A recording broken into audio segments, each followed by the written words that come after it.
Um casal inicia uma discussão enquanto consumia grande quantidade de cerveja.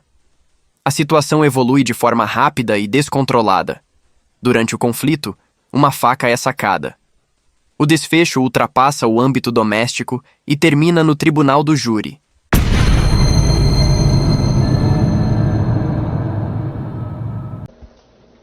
Nós passaremos diretamente ao interrogatório.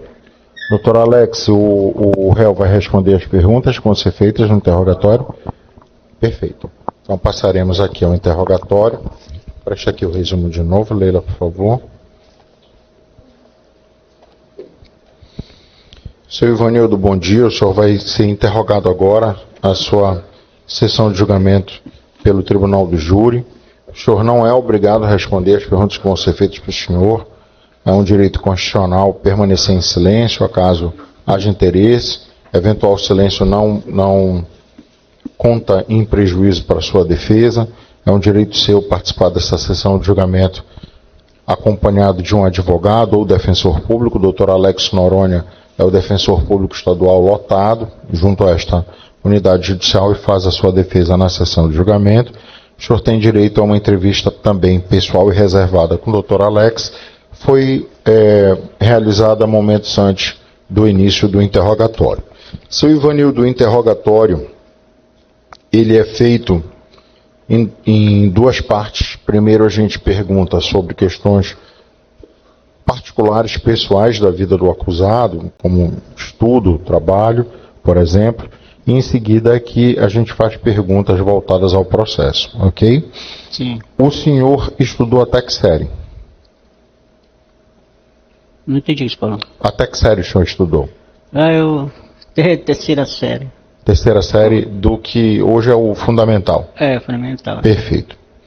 O senhor trabalha com o que, seu Ivanildo? Eu sou lavrador, agora era lavrador, agora é pescador, né? Assim, trabalho artesanal, né? Na lavoura, né? O senhor trabalha tanto com lavoura quanto com pesca? A gente trabalha assim, né? Perfeito. É. O senhor tem filhos? Tenho. Quantos filhos o senhor 4 filhos, 2 casais. tem? Algum deles é menor de 18 anos? Não, não tenho. Todos maiores, né? Todos maiores. Algum deles possui alguma deficiência ou é dependente do senhor? Não. Não. O senhor é solteiro, casado? Sou casado. O senhor é casado? Casado. Perfeito.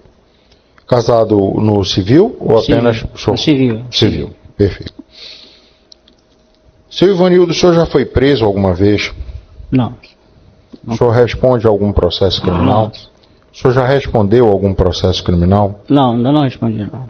Aqui na sua certidão de antecedentes eu vejo um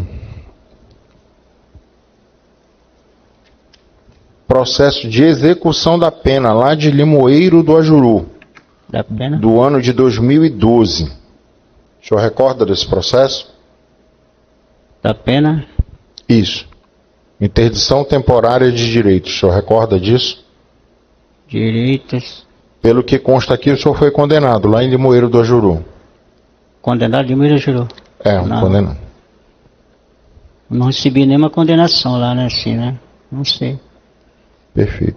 Felipe, localiza o número desse processo e vê a documentação relativa a ele, a última decisão do juiz, por favor. Enquanto eu estiver interrogando, depois eu pergunto diretamente a ele.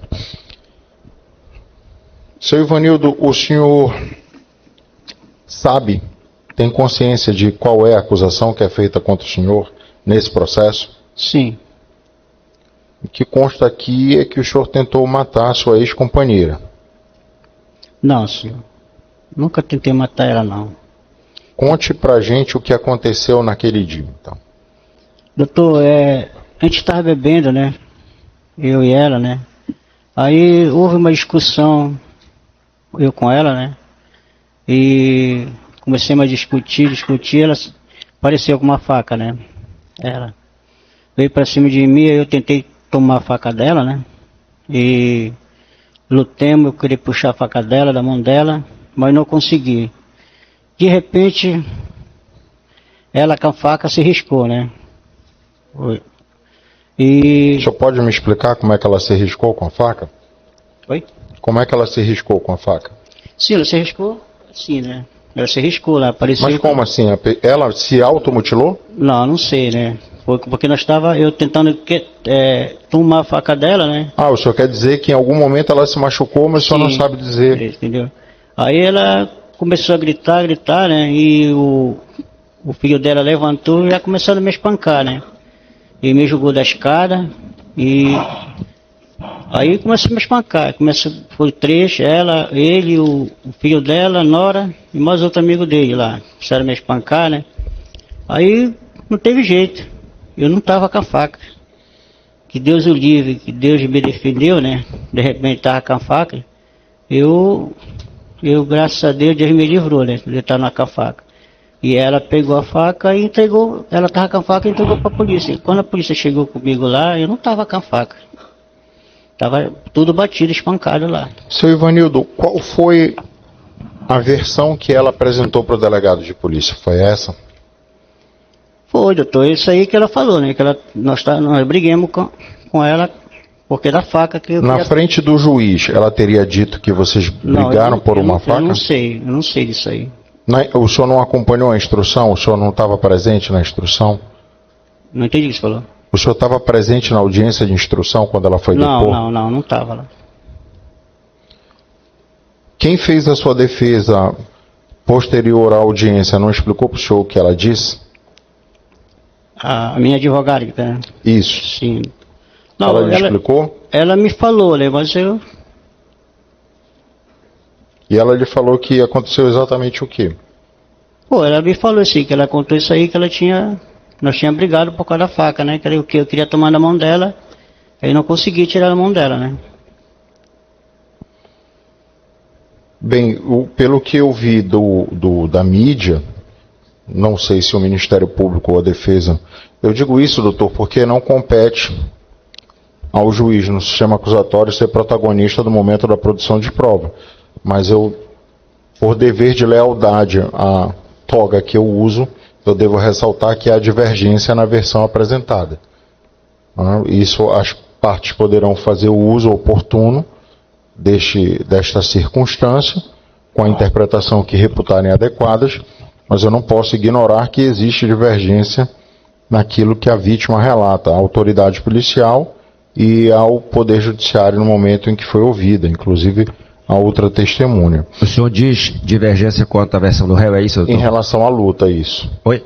Em relação à luta, exclusivamente de ferimentos da luta pela faca. Por não. E do que motivou efetivamente o início da luta pela posse da arma.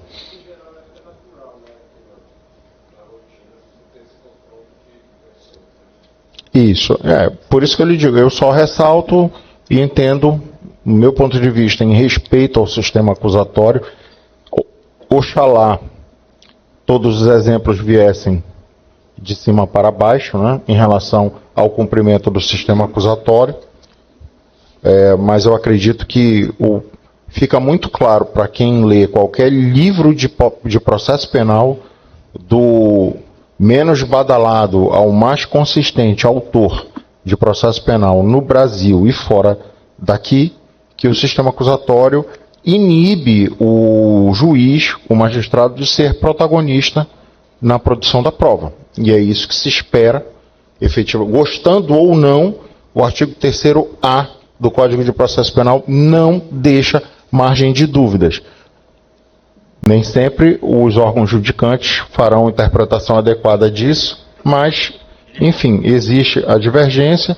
Eu não vou me ater a aprofundar essa discussão, porque acredito que cabe o protagonismo da prova ao titular da ação penal, como também a própria defesa refutar argumentos que eventualmente sejam aqui salientados. Seu Ivanildo, o senhor convivia com a dona Maria Goretti há quanto tempo? Doutor, não estou lembrado disso aí, mas foi mais de 2 anos, tá? Mais de 2? Não é quando foi que aconteceu. Estou dizendo, quanto tempo vocês estavam juntos? Sim. Mais de 2 anos? Nós estávamos juntos mais de 2 anos, entendeu? A relação de vocês era de alguma forma conturbada? Conturbada, tumultuada, com brigas? Com... Não, nunca tinha acontecido isso aí. Não, a gente vivia muito bem com Nem ela. discussão verbal? Isso. A gente vivia muito bem com ela e isso nunca tinha acontecido com a gente. O que o senhor acha que motivou essa discussão tão acalorada, tão tumultuada, a ponto de se puxar uma faca para um cônjuge? Doutor, eu vou lhe falar assim que nós estava bebendo lá nós dois, né? E Qual era o tipo de bebida que vocês estavam era tomando? cerveja, né? Cerveja. Cerveja. Nós estávamos bebendo uma cerveja lá. Aí não sei como foi mesmo que a gente se discutiu lá, né? Tava se discutindo lá. Vocês né? estavam embriagados? Nós estávamos embriagados lá, né? Aí Quantas cervejas vocês tomaram? nós tomamos uns 6 pacotes, só nós dois de cerveja, né? Aí nesse dia lá. 6 daquele menorzinho de 6? Uns 6 pacotes de 12 cervejas, né? Aí tava tomando lá, né? Só vocês dois? Só nós dois, é. Só nós dois. Aí nós começamos a temar lá, né? Nós a se discutir, nós dois, né? Aí de repente ela apareceu com essa faca, né? Aí apareceu com essa faca que houve o acidente lá, né? Mas eu não tava com a minha intenção de matar ela, né? Deixa eu ver se eu entendi. Então o que o senhor está querendo dizer é que o senhor agiu para se defender da vítima. Sim, com certeza, né? Eu queria tomar para me defender O dela. senhor está dizendo então que no lugar de réu, o senhor deveria figurar como vítima, que ela que tentou contra a sua vida. Isso. Ela tentou fazer uma vítima, né? Porque ela ficou com a faca, ela que entregou para a polícia com a faca, né? Não consegui tomar da mão dela a faca. Seu Ivanildo, no laudo de lesão corporal da vítima, consta aqui que ela ficou com as seguintes descrições de lesão. Apresentou-se ao exame consciente, desacompanhado, apresentando uma cicatriz de 3 centímetros na região peitoral esquerda, uma cicatriz de 1 centímetro na região inframamária direita, uma cicatriz de 1 centímetro no 4º dedo da mão direita, com edema residual. Ou seja, tem uma ferida do lado esquerdo, uma embaixo da mama direita e uma no dedo direito. São 3 golpes. A vítima, Sim. que o senhor alega que tentou fazer alguma coisa contra o senhor. Sim, foi. E o senhor ficou com quais lesões? Olha, eu fiquei com lesão na testa, né? Mas isso foi por conta da agressão. Foi da agressão, né? Eu digo da luta pela faca. Olha, a luta da faca me cortou o dedo aqui, entendeu? Não consegui puxar, né? E quando eu cortou o dedo, eu não consegui puxar na mão dela, não. Só que isso aí não foi apresentado no meu processo, né? Entendo. O senhor ficou com corte naquela coisa de puxar a faca, né? Isso, E exatamente. aí corta a mão. É. O que pode, eu até também suponho, ter ocorrido mesmo em relação ao dedo dela, não sei. Sim. Não está claro aqui no laudo pericial. Ela ficou internada por 2 dias. E durante a perícia dizia que ainda sentia muita dor na costa e no peito, além de falta de ar. Pericianda relata que foi agredida a facada por seu ex-marido no dia 25 de janeiro de 2022. Durante essa luta pela faca, o senhor, em algum momento, teria conseguido desferir algum golpe nela? Não. O senhor teve alguma o doutor Alex, o seu defensor, em algum momento na sustentação de plenário dele, aqui no manifestação, ele vai dizer se há ou não intenção de matar. E eu estou lhe perguntando para que os membros do Conselho de Sentença ouçam hoje do senhor. O senhor teve intenção de matar a vítima? Não, doutor. Não teve intenção de matar ela. Perfeito. Eu não tenho... Deixa eu ver aqui. É aquela sentença, né?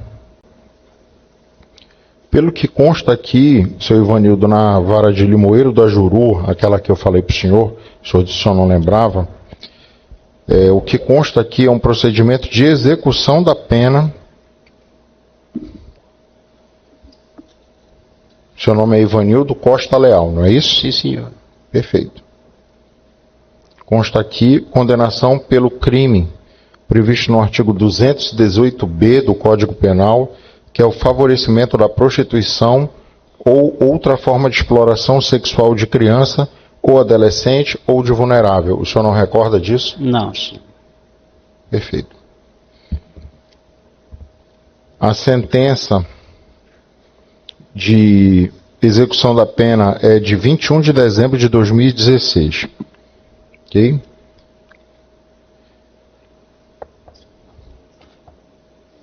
Eu não tenho mais perguntas. Não vou perguntar se o réu se declara arrependido ou não, porque ele alega não ter desferido os golpes contra a vítima.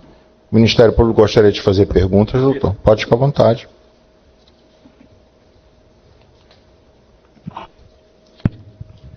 Bom dia, senhor Ivanildo. Bom dia. Face à ausência das demais testemunhas, tanto a vítima como o filho dela, que é seu filho também, não é isso? Sim. Eu vou aproveitar a sua presença aqui para a gente lhe ouvir.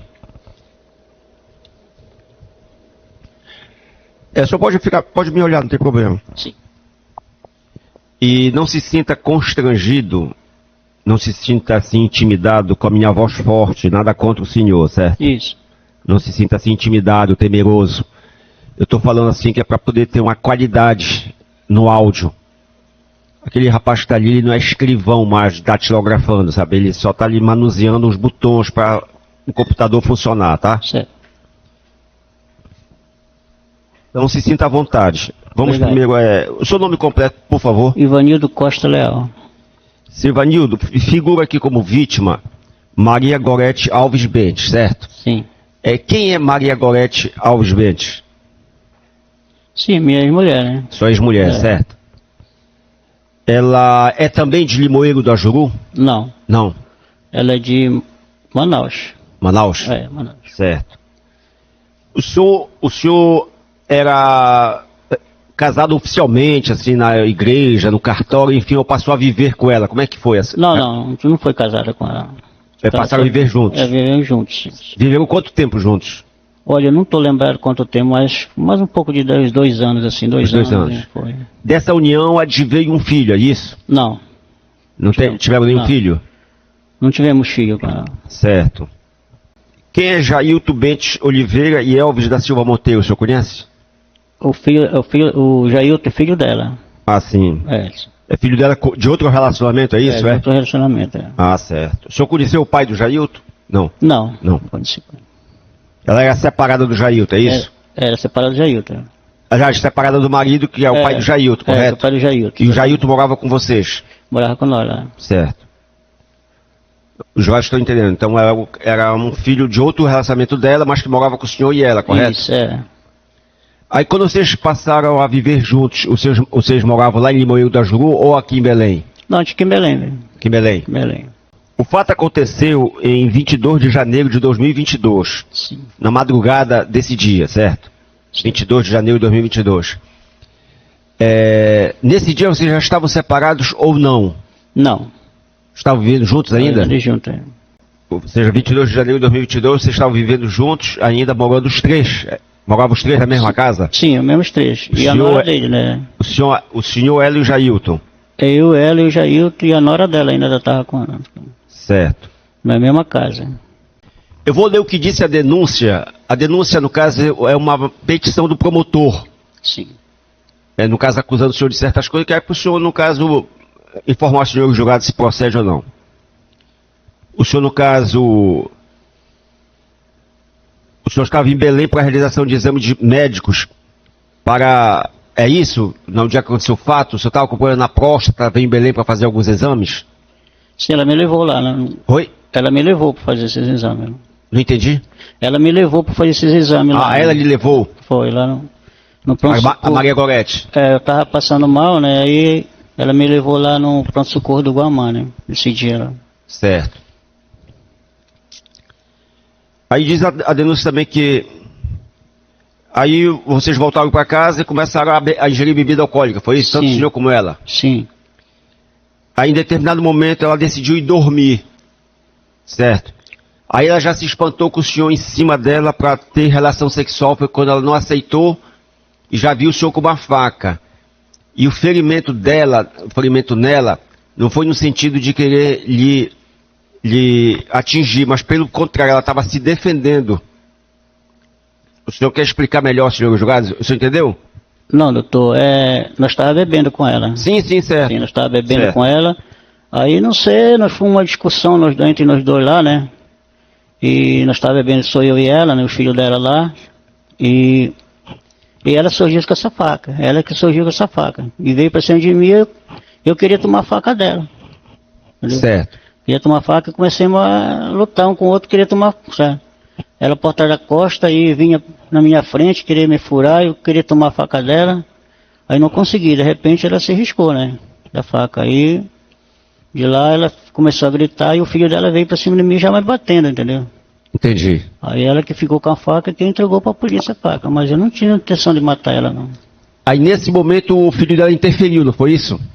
Pô, já Doutor chegou- Edson, já só o chegou senhor me me batendo. permite, para a gente não, Fica à não vontade. perder o gancho, Fica à viu, vontade. Sevanildo? Nesse momento que o senhor diz que ela se riscou, vocês estavam lutando pela posse dessa faca, é Pela isso? posse da faca. E aí foi nessa luta que acabou ela sendo atingida, é isso? Foi essa a resposta que ele deu, doutor. Foi aquele deu, né? Porque ele falou Ele em ela se riscou. Mas eu parece perguntei, mas que como ela é que a pessoa se riscou? Aí ele disse Exato. porque a gente estava... estava lutando, foi na Lutando luta pela ali faca. por aquela faca, Pela entendi. faca. Inclusive cortou o dedo dela, não é? Foi isso? Certo. Então, presta atenção uma coisa, seu Ivanildo, né? Sim. Tá, eu tô vendo que o senhor é uma pessoa simples, tudo. Agora chamou a atenção realmente esse fato aí, que é bom para que não fique na parte mental do senhor julgado, mental que eu digo, claro, na lembrança. Esse processo que o meritíssimo juiz lhe lembrou o que aconteceu lá, na cidade, né? O senhor sabe alguma coisa sobre isso? Não, doutor, não sei. Não. Porque é estranho realmente, né? Tô sabendo agora isso aí. Não tô sabendo isso Não aí. é homônimo, não? Também fui pego totalmente de surpresa, porque isso não está nos autos. Nos autos a informação que existe do antecedente, que é o único processo que ele alega ter na vida dele toda, não tenho nem como defender ele disso, porque não está nos autos, simplesmente não está nos entendi. autos. Entendi perfeitamente. O senhor, nesse caso que nós estamos julgando aqui hoje, o senhor, no caso, o senhor foi preso em flagrante, não foi? Lembra? Aqui me lembro. Exato, foi preso em flagrante, né? Eles quando chegaram lá, eu tava lá, né? Jogaram no chão lá e tinha me espancaram, né? Aí a polícia chegou lá e me levaram, né? O senhor foi preso em flagrante. O senhor passou quanto tempo preso? 2 meses e 18 dias. 2 meses e 8 dias? Foi. Ficou em regime de delegacia ou foi para penitenciária? Penitenciário. Penitenciária? Foi. Certo.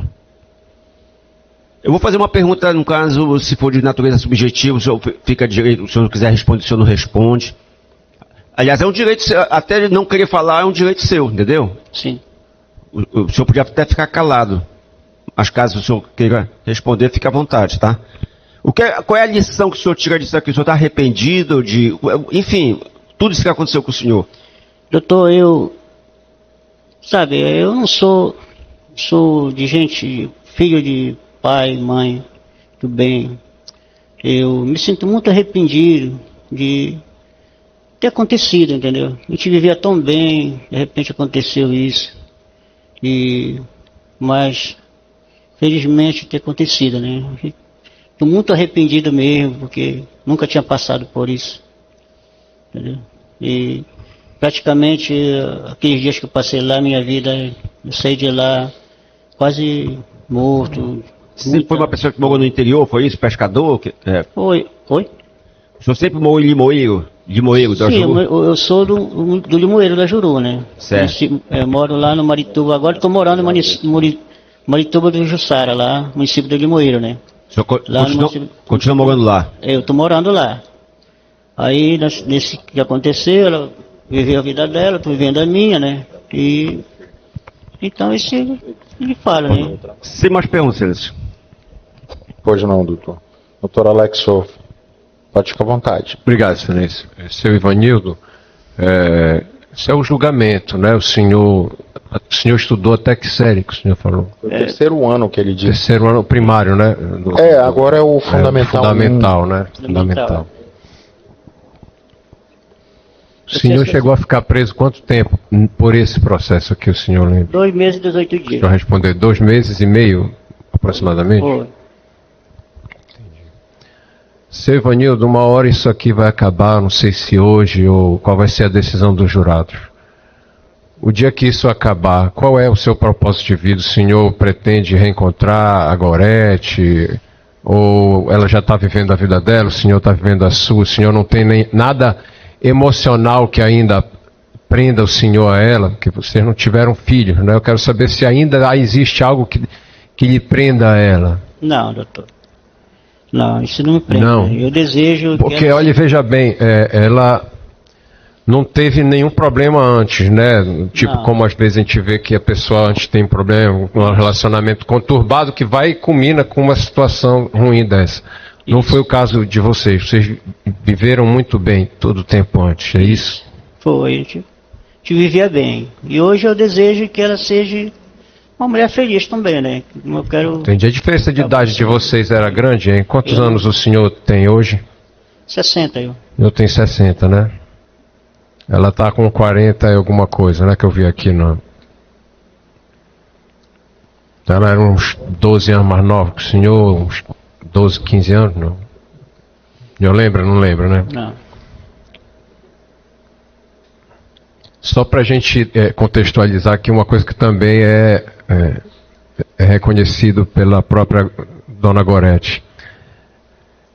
Houve 2 momentos, né? O primeiro momento foi já quando vocês bebendo, ali a noite inteira. Vocês começaram a beber que horas, seu Ivanildo? Às 8 horas da noite. 8 horas da noite?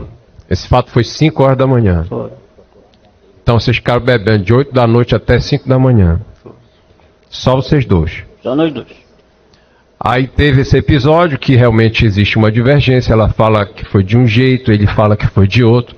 Mas o fato é, teve o momento da violência, que ela acabou lesionada, e aí o senhor sai.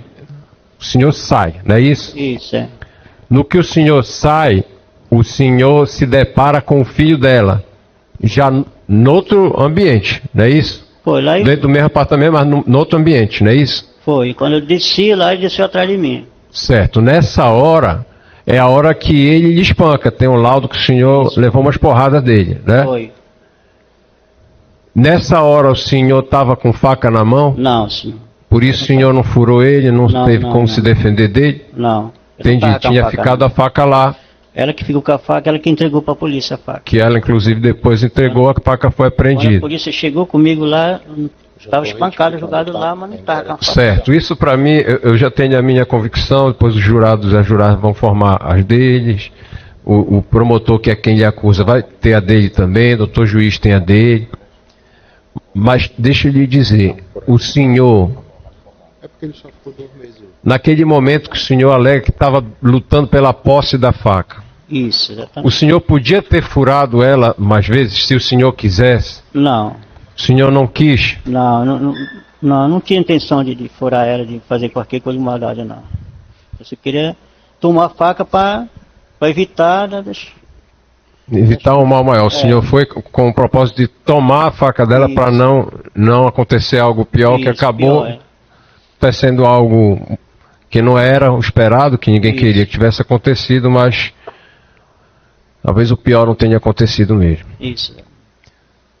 Seu Ivanildo, então agora vai encerrar o seu interrogatório, tá? E a gente vai para uma outra fase, uma fase de discussão das partes, e aí no final o jurado vai decidir o que vai ser da sua vida, tá bom? Tá bom. Estou sem mais, excelência, satisfeito. Perfeito, doutor. Perguntas dos senhores jurados. Algum dos membros do Conselho de Sentença gostaria de fazer perguntas? Seu Ivanildo, a primeira pergunta dos membros do Conselho de Sentença é a seguinte. Se os golpes de faca que a vítima sofreu foram só riscos, como poderia ser explicado o fato dela ter ficado 2 dias internada? Doutor, acho que ela não ficou internada, não. Entendeu? Não sei, mas porque eu estava preso, né? E de lá e não teve... Mas o senhor acha com base em quê? Ah, porque... Doutor, só pela ordem, é só para colaborar. No depoimento dela, a gente pode até exibir. Doutor, eu estou perguntando porque pode ter prontuário médico dela. Pois é, mas ela disse Não, que não é. ela voltou no mesmo dia para casa, que ela não Consta teria aqui, ficado internada. doutor, na declaração do laudo pericial. Pois é, aí isso vai ter que ser confrontado com a palavra dela própria, né? Mas assim, a pergunta do conselho de sentença não pode ser cerceada, né, doutor? Sim. Mas eu vou ser obrigado a mostrar, Claro. a hora que ela fala que ela voltou no prontuário mesmo médico dia. dela? Verifica isso, tem prontuário médico. Não, independentemente do prontuário, estou dizendo que a informação dela, o prontuário pode estar enganado. Não, está assim, errado doutor, com a defesa ela mas pode a explorar informação qualquer dela, prova. Mas assim, o conselho de sentença ele tem direito, se houve a pergunta, o conselho tem direito de explorar tudo que tem no processo. Por outro lado, excelência, eu tinha que fazer esse esclarecimento, porque é uma informação dos autos dela dizendo que não ficou internada A 2 dias. dialética da prova, doutor, ela enseja o debate, sempre. Mas os julgadores de fato, aos julgadores de fato, não pode ser subtraído. A informação no laudo está realmente essa, que a jurada teve acesso, realmente parece como, tá lá como dizendo... foi lido, né? Consta lá.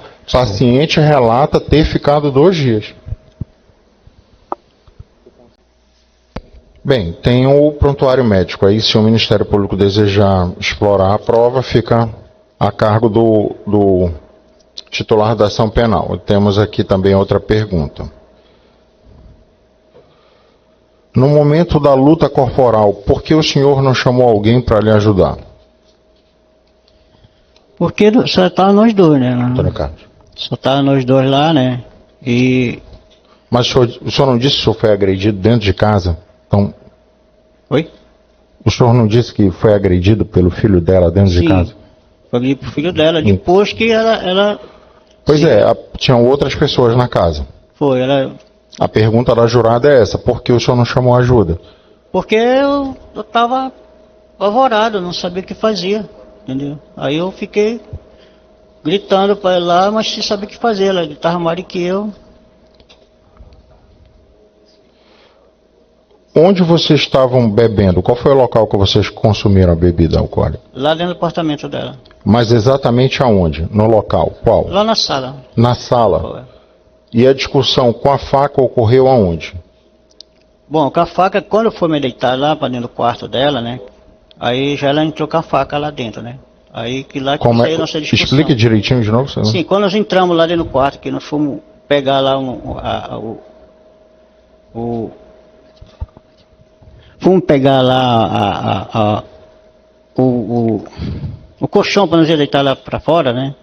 Aí ela entrou, quando eu entrei para pegar o colchão, ela entrou lá com a faca já, né? Então foi no quarto. Sim, vocês consumiram bebida na sala? Sim. E aí, o ato ocorreu no quarto? Aí depois veio para fora, né? E eu queria tomar a faca dela e... Para fora, mas exatamente aonde? Dentro da sala, na sala, né? Na sala. É. Ela entrou com a faca para mim lá dentro do quarto e eu saí para fora do quarto, na sala, né? Uhum. E eu queria tomar a faca dela. A jurada também pergunta se houve essa tentativa de ação sexual. Não. O senhor tentou manter relação sexual com a vítima? Não tentei mais. Temos mais, Antônio Carlos, mais perguntas? Alguma outra pergunta dos senhores jurados? Sem outras perguntas dos jurados. Fica então encerrada.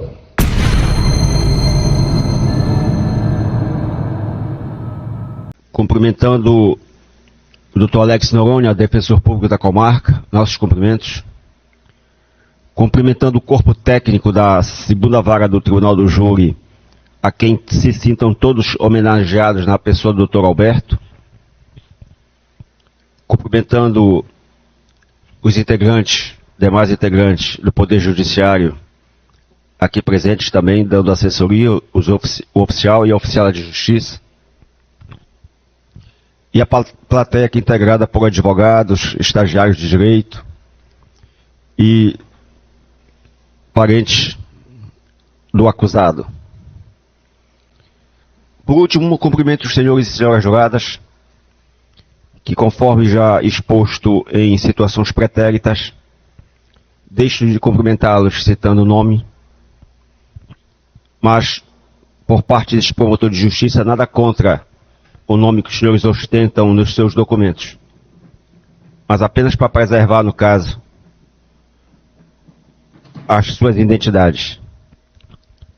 As nossas transmissões são transmissões, no caso, e isso nos deixam, aliás, extremamente envaidecidos, não somente eu, como o próprio juiz que preside a sessão e a ilustrada defesa, nos deixam envaidecidos, tendo em vista a enorme audiência que nós temos, não só na capital, mas como no interior do estado. Amigos meus presenciam, no caso, a transmissão do julgamento. Familiares meus também presenciam, especialmente a minha esposa, Maria do Rosário Vasconcelos, que não se encontra na capital, mas onde quer que esteja, está assistindo o julgamento. E por isso que eu preservo a identidade dos senhores, tá certo? Senhores do júri e senhores do júri, aparentemente é um caso, logicamente, como envolve um delito de tentativa de homicídio, não deixa de ser algo muito grave. Mas eu tentarei colocar para os senhores da melhor forma possível, emprestando a este processo toda a experiência nossa nesses anos todos convivendo com a instrução processual. Esta situação aqui, o doutor Homero, ele está tão somente presidindo a sessão.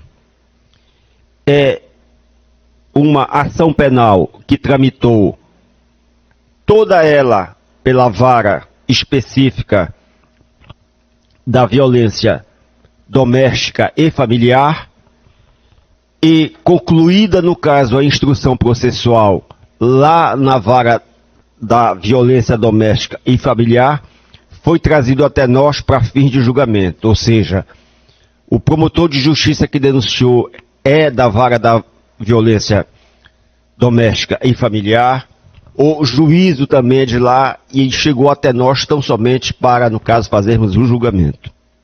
Vamos ao fato. Terminado o debate, os senhores irão, no caso, apreciar algumas situações, no caso, de natureza processual e que terão que responder ao juízo. Como, por exemplo, o primeiro quesito de respeito à materialidade. Se esta senhora, no caso aqui, a vítima, a dona Maria Gorete Alves Bentes, se ela foi lesionada. Isso está claro. Muito claro, pelo laudo que os senhores têm em mãos, pela leitura que o meritíssimo juiz fez ainda há pouco, atesta que esta senhora foi ferida, não tem a menor dúvida. Então, ao quesito número 1, de forma muito tranquila, depositem o sim na urna que o oficial de justiça passará por primeiro. O oficial Antônio Carlos ou a oficial que também está nos auxiliando aqui. O depósito é sim. No que diz respeito ao segundo quesito, também é um quesito sem grande controvérsia. O réu, no caso, assumiu. Apenas disse, no caso, que também estava se defendendo, mas ele assumiu que feriu a vítima. A outra interpretação é nossa. Então, não tem a menor dúvida que a votação no primeiro quesito, também, no segundo quesito, aliás, também é sim. A autoria está definida. Os senhores, no caso, irão analisar também o terceiro quesito, que é um quesito de lei. O jurado absolve o réu? Aí sim, senhores, aí sim que haverá necessidade de aqui fazermos o melhor, no caso, uma melhor análise do que aconteceu. O melhor questionamento e o melhor cuidado para como conduzirmos, no caso, o desiderato, a conclusão deste julgamento, neste terceiro quesito. Primeiro, há necessidade, conforme já foi exposto, mas vamos voltar ao tema como um verdadeiro mantra, porque, no caso, surgiu esta terceira quesitação, o jurado absolve, que não existia no nosso ordenamento. Não existia. Este terceiro quesito foi uma evolução legislativa da nossa legislação que fez com que suprimisse, ou seja, tirasse 5, 6 quesitos que tinham. Esses 5, 6 quesitos, em casos como aqui presente, quando o réu assume, dizia a respeito a uma autodefesa, por exemplo, de legítima defesa, em que os jurados eram questionados em 5, 6 quesitos. O legislador, após maciça e várias discussões com audiências públicas de um projeto de lei que já estava, no caso, tramitando há vários anos no Congresso, entendeu por bem chegar e resumir tudo somente neste quesito. O jurado absolve o réu? É uma pergunta profunda, é uma pergunta forte, em que os senhores devem levar em consideração tanto o que o promotor fala, como o que a defesa fala. O jurado absolve o réu? Vamos aos fatos. Senhores do júri e senhoras do júri, o réu aqui presente, caso ele quisesse, ele podia até ficar calado, se assim quisesse. É um direito dele constitucional. Até não vir para a sessão, ele poderia não vir. É um direito que lhe assiste. Mas ele resolveu falar. Alguém tem dúvida que ele feriu a vítima? Eu não tenho dúvida nenhuma. Alguém tem dúvida no caso que ele também ficou ferido? Também não tem dúvida nenhuma. O que resta a sabermos aqui e analisarmos qual é a intenção de quem feriu e, no caso, a motivação e o ânimo de como feriu. Tá certo? Esta senhora, Dona Maria Gorete, ela, no caso, se feriu ele, que deve ter ferido, foi na única intenção clara e inconteste de se defender, naquele momento. Que quem estava ostentando a faca era ele. Então, as lesões que ele, com toda certeza, teve e tem, são lesões produzidas por uma pessoa que estava ali no seu momento de defesa. De alguém que estava em cima dela empunhando uma faca. Não tem a menor dúvida, isso é claro. Então a intenção dela não era em nenhum momento de querer feri-lo, de querer matá-lo. Isso para tirar, no caso, aquela situação que ele disse aqui, que é um direito dele, dizer que naquele momento ele se defendeu. É na linguagem dele, na linguagem simples de um cidadão do interior. E nós não vamos exigir aqui dele um termo técnico correto. Na linguagem dele, ele pegou, feriu ela, porque queria se defender. Claro que ele não queria se defender, lógico, ele queria feri-la. Ela que estava se defendendo, entendeu? Ela que estava se defendendo. Ele, no caso, a feriu. Agora, de que forma ele feriu? Qual é o ânimo necante? Qual é a intenção dele ter ferido ela?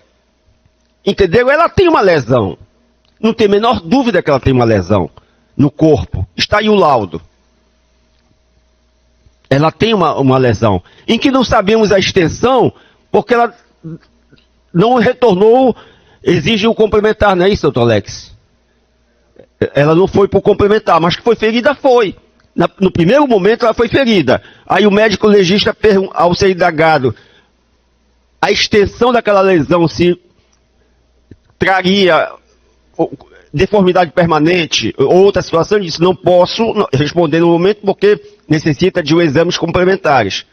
Mas naquele momento ali que ela foi para fazer o exame, foi atestada as lesões.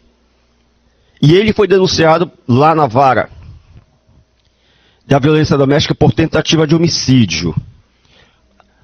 Num simples, doutor Alex, a pronúncia só para qualificado, né? Qualificado. Eu perguntei, no caso, para o meritíssimo juiz, como ele não foi da lavra dele, só para ressaltar para os senhores. Está como tentativa de homicídio qualificada. Eu vou ler para os senhores aqui. 121, parágrafo 2º, inciso 2, 3 e 4. 2, 3, 4 e 6, porque tem a característica da natureza familiar. Parágrafo 2º, A1, combinado com 14, inciso 2, que é tentativa de homicídio. Pena de 12 a 30 anos, diminuída porque tentativa. Mas vamos ao quesito número 3, jurado absolve. Senhores do júri e senhoras do júri, aí sim em que retornemos aquilo que eu coloquei aqui para os senhores ainda há pouco, no início dos nossos trabalhos, de eu emprestar a esta causa toda a minha experiência em tribunal do júri e lidando com estes processos.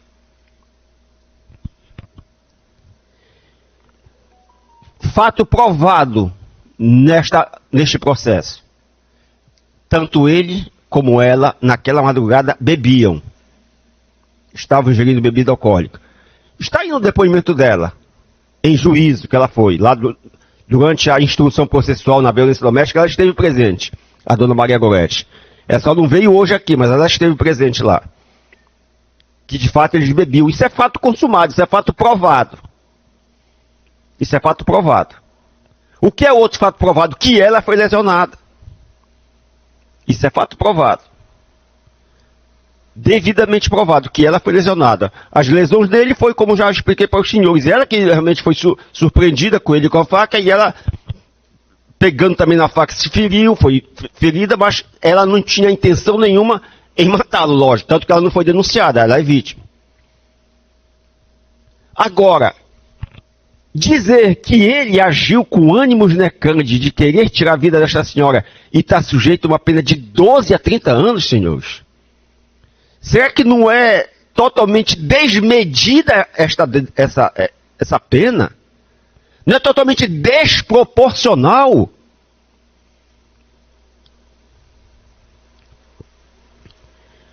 Ele foi preso em flagrante, já ficou preso. A natureza pedagógica que eu sempre defendi no tribunal do júri está mais do que presente neste processo. Que natureza pedagógica? Ele é réu, está sentado aqui hoje e nunca esteve ausente de um processo. Ele já foi preso, ficou preso em razão deste processo. Será que o objetivo da sanção penal já não foi alcançado? Ao invés de nós aqui o condenarmos a uma pena de 12 a 30 anos? Será que não é uma pena desmedida, fora da normalidade? Aí os senhores voltam ao terceiro quesito, o jurado absolve. Por que eu estou voltando, indo e vindo nesta ressalva do terceiro quesito, senhores? É porque vai no momento dos senhores condenarem ou não. Tudo que eu estou falando aqui, os senhores têm que levar em consideração, como eu também levo em consideração, como a defesa vai levar em consideração. O jurado absolve.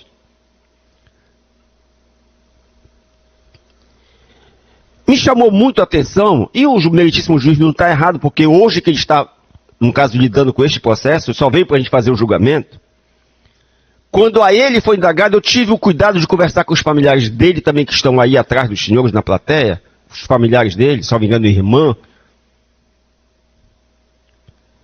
sobre a natureza deste processo que foi pesquisado, que ele responde que para ele foi uma surpresa, que envolve criança, que envolve um processo dessa natureza.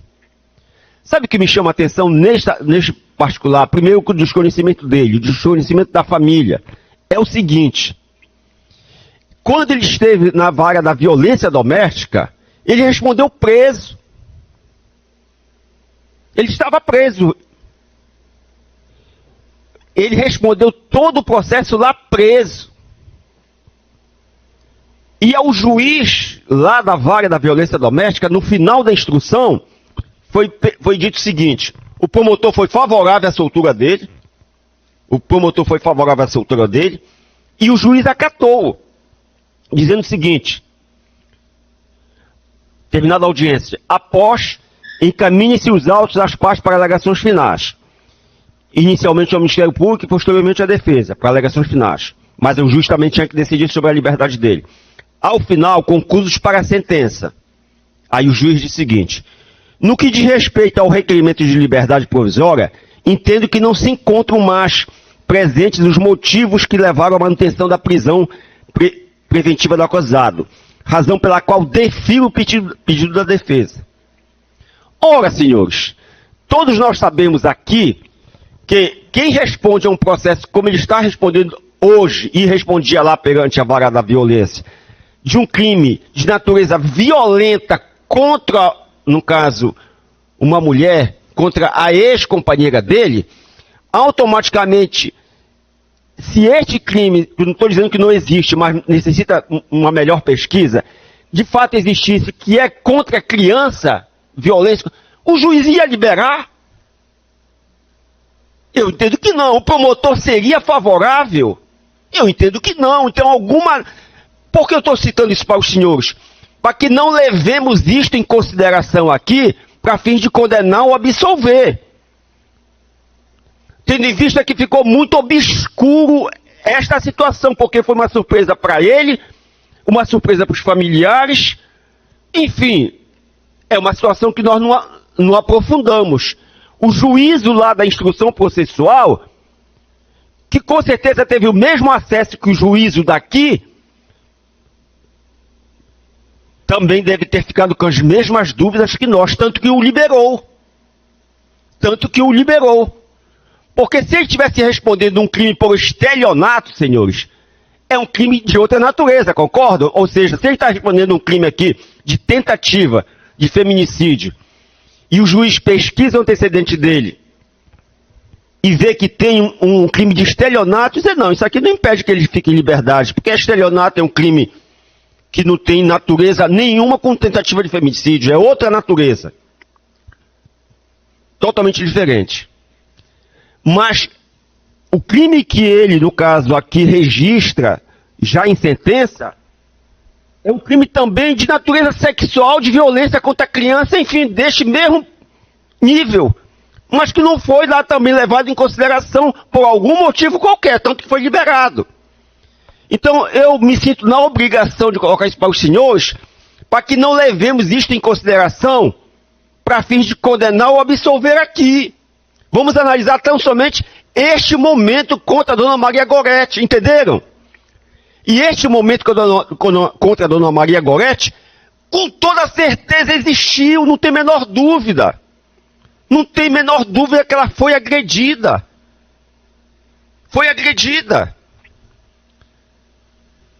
Porém, dizer que foi tentativa de homicídio com um cidadão deste aqui, interiorano, quando eu digo interiorano, não é no sentido discriminatório, mas interiorando em termos de força com a natureza, sempre trabalhando nesta situação de pescador, nessa situação de dando com força bruta. Se assim quisesse bebido matar, o que é que impedia ela de matar? Aliás, ela não ele de matar. O que é que impediu? E isso é retornando aqui o lado técnico. Porque tentativa de homicídio nesse artigo 14 que está aí, inciso 2, é dizer... Tentativa de homicídio iniciou a execução, ela não se consuma por circunstâncias alheias à sua vontade. Isso tinha que estar devidamente provado aqui. Tentativa de homicídio é isso. Ou seja, você iniciar a execução de um crime e que não se consuma por circunstâncias alheias à sua vontade. Um cidadão desse bebido, como ele diz que estava bebendo, e ela também estava bebendo, ele de posse de uma faca, se quisesse matar, o que é que impediria ele de ter matado? Não tem nenhum fato concreto no processo que impediu ele de matar, não tem. Isso significa dizer o quê, senhores? Qual foi o crime que ele cometeu de lesão corporal? Isso ele cometeu. Ele a lesionou e por isso deve pagar. E por isso deve pagar. Pela natureza do crime que ele cometeu de lesão corporal, está aí provada pela confissão dele, que ele feriu ela, e pelo laudo. É um crime que vai ter relevantes importância. Qual a importância que vai ter? Vai ser uma pena que ele vai estar com essa pena todo o tempo acompanhando ele, do lado dele, como se fosse uma roupa, porque é uma sentença a ser lavrada pelo meritíssimo juiz, que vai fazer com que todo o tempo que ele se envolveu em alguma situação, ele vai dizer, eu já tenho um antecedente. Entendeu? e que não vai fazer com que, por não, obrigado, ele vá para um presídio cumprir uma pena altíssima, que por vários motivos é desnecessária, é improcedente. Desnecessária pela situação dele. Qual é a motivação que tem desse senhor voltar para uma penitenciária? Para cumprir pena de quê? Qual foi o atentado que ele fez? Qual foi o bem jurídico que ele ofendeu? O bem jurídico que ele ofendeu foi uma integridade física de uma cidadã, de uma mulher. Isso ele ofendeu. Em que sentido? De lesão corporal. E não de tentativa de homicídio. A tentativa de homicídio, senhores, tem que estar devidamente provada, conforme a lei diz. A lei diz, iniciada a execução, ela não se consuma por circunstâncias alheias à sua vontade. O que é que impediu ele de matar? Onde está a prova que impediu ele de matar? Não tem prova. Não tem prova. Entenderam? Então, vamos ler aqui que foi nos passada a quesitação que os senhores iam responder daqui a pouco. No dia 22 de janeiro de 2022, por volta das 5 da manhã, a vítima, Maria Gorete Alves Bentes, ela foi intimada, doutor Alberto? Foi, né? Foi atingida por golpes de arma branca, tipo faca, causando as lesões descritas no laudo? Sim. Ela foi atingida. O acusado Ivanildo Leal, qualificado nos autos, praticou o fato descrito no primeiro quesito? Sim. Ele confessou que assim agiu. Mas na cabeça dele, ele estava se defendendo dela. Isso aí que não tem nada a ver com o que ele disse. Na cabeça dele. Mas ele atingiu ela. Não é que ele estava se defendendo ela, que estava se defendendo, não ele. Mas a gente tem que entender o caráter, no caso, do intelecto dele. O intelecto dele alcança isso, mas não foi. É ele que estava, no caso, ofendendo a integridade física dela. Ela estava se defendendo. Então é sim. O acusado Ivanildo, qualificado nos autos, praticou o fato descrito no primeiro quesito? Sim. Terceiro quesito. Assim agindo, o acusado deu início à execução de um crime de homicídio que somente não se consumou por circunstâncias alheias à sua vontade, em razão do socorro prestado pela vítima? Não. Porque se os senhores responderem sim, ele está sendo condenado por uma tentativa de homicídio qualificado de 12 a 30 anos. Que é totalmente desproporcional em todos os sentidos nesse caso, principalmente pela prova da não tentativa de homicídio. Não tem prova. Não tem prova, então é um não. Porque se responderem sim a esse terceiro quesito, ele está sendo condenado. E no quarto quesito, o jurado absolve, logicamente que não absolve, porque se os senhores nos acompanharem, vocês estão condenando ele na lesão corporal. Então, senhores do júri, a ofensa à vítima houve, e já foi paga, e vai continuar sendo paga. A ofensa para a vítima já foi paga pelo tempo que ele ficou preso, na penitenciária, e vai continuar sendo paga pela sentença que os senhores irão dar, pela decisão que os senhores irão dar, da lesão corporal, que esta decisão da lesão corporal, que vai ser uma pena a ser arbitrada pelo meritíssimo juiz, vai sair daqui acompanhando ele. Esta mesma camisa que ele está ostentando, esta mesma calça que ele está vestindo, e o mesmo sapato que ele está aqui calçando, vai ter mais uma peça no vestuário dele. Que peça é esta? Uma sentença que vai estar colocada no bolso dele. Esta sentença, que não vai ser preciso dar prisão. É a chamada pena, uma pena pedagógica, em que já está reunida há tempo que ele foi preso, e uma pena que vai fazer com que ele tenha esse registro de antecedentes com ele. Para concluir o que nós estamos falando para os senhores, porque não adianta aqui tripudiar com o bom senso dos senhores aqui, que eu acredito que os senhores tenham nos entendido, e isso só vai de pessoas que já estão, e olha que foi uma mulher, é de uma pessoa, no caso, que o nível espiritual dela está num alcance tão grande, mas tão grande, pelo intelecto dela, que ela respondeu assim, mesmo no auge de uma discussão, no auge de uma discussão, não com ela, discussão da causa, que eu digo. Que foi a novelista, a mãe da Daniela Pérez. É Daniela Pérez? Glória Pérez, exato. Da filha que foi assassinada. Foi assassinada. Ela estava presente no julgamento. Um julgamento extremamente noticiado, como o senhor sabe, televisionado para o Brasil todo. E ao final do julgamento, quando o Guilherme de Pádua e a Paula Tomás foram condenados a uma pena relativamente baixa, em que de imediato a imprensa presente foi a ela, uma famosa, né, novelista, perguntando se ela não estava, no caso ali, revoltada, insatisfeita com aquela pena pequena dada aos dois criminosos. Ela disse não. O importante para mim é que estão na testa deles culpados. Isso que me importa, ela falou. Da grandeza intelectual dela. A mesma coisa aqui, senhores.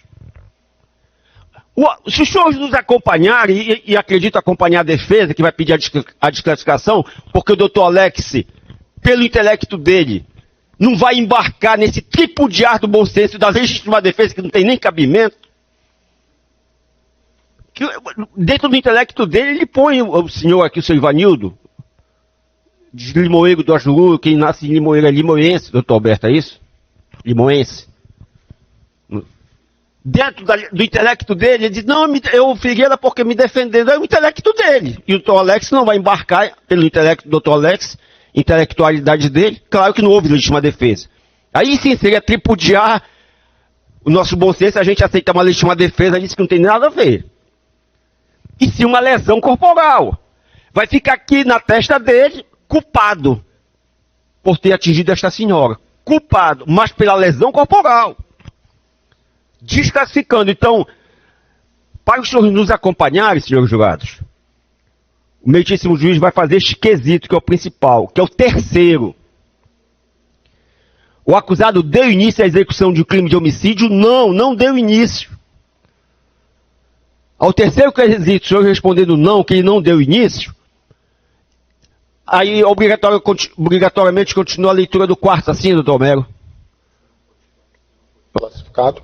Ah, não, se for desclassificado, nem faz o quarto mais, né? Porque aí o Conselho de Sentença não tem competência para julgar mais. Sim, e já aí terminando vai o terceiro, pelo código, Por vai não. ao juiz-presidente. Por não. Então, a gente termina no terceiro quesito. Os senhores respondendo não, que ele não deu início a uma tentativa de homicídio, automaticamente estão, no caso, o condenando pela lesão corporal. Correto? Nisso, a gente alcança tecnicamente o que o processo diz, não tem prova da tentativa de homicídio. Não tem prova. Tirando que não houve prova da tentativa de homicídio, nós passamos a fazer outras referências aqui a este processo que foge, que é o lado social, que, como eu disse, está provado que ambos bebiam naquele dia, então essas circunstâncias a gente não sabe muito bem como ocorreu, porque não tem dado, a única prova é a lesão, isso tem prova. Agora, o que eles discutiram, a gente não sabe. Se eles queriam praticar relação sexual, não se sabe. Ambos bebiam, ela mesmo disse que bebia realmente com ele, naquela noite. Então, o que está devidamente provado, isso é claro, a lesão nela, que não tem justificativa. Qual é a justificativa de ferir uma moça, uma mulher? Não tem justificativa. Então, ele deve pagar pela lesão corporal, mas não a tentativa de homicídio.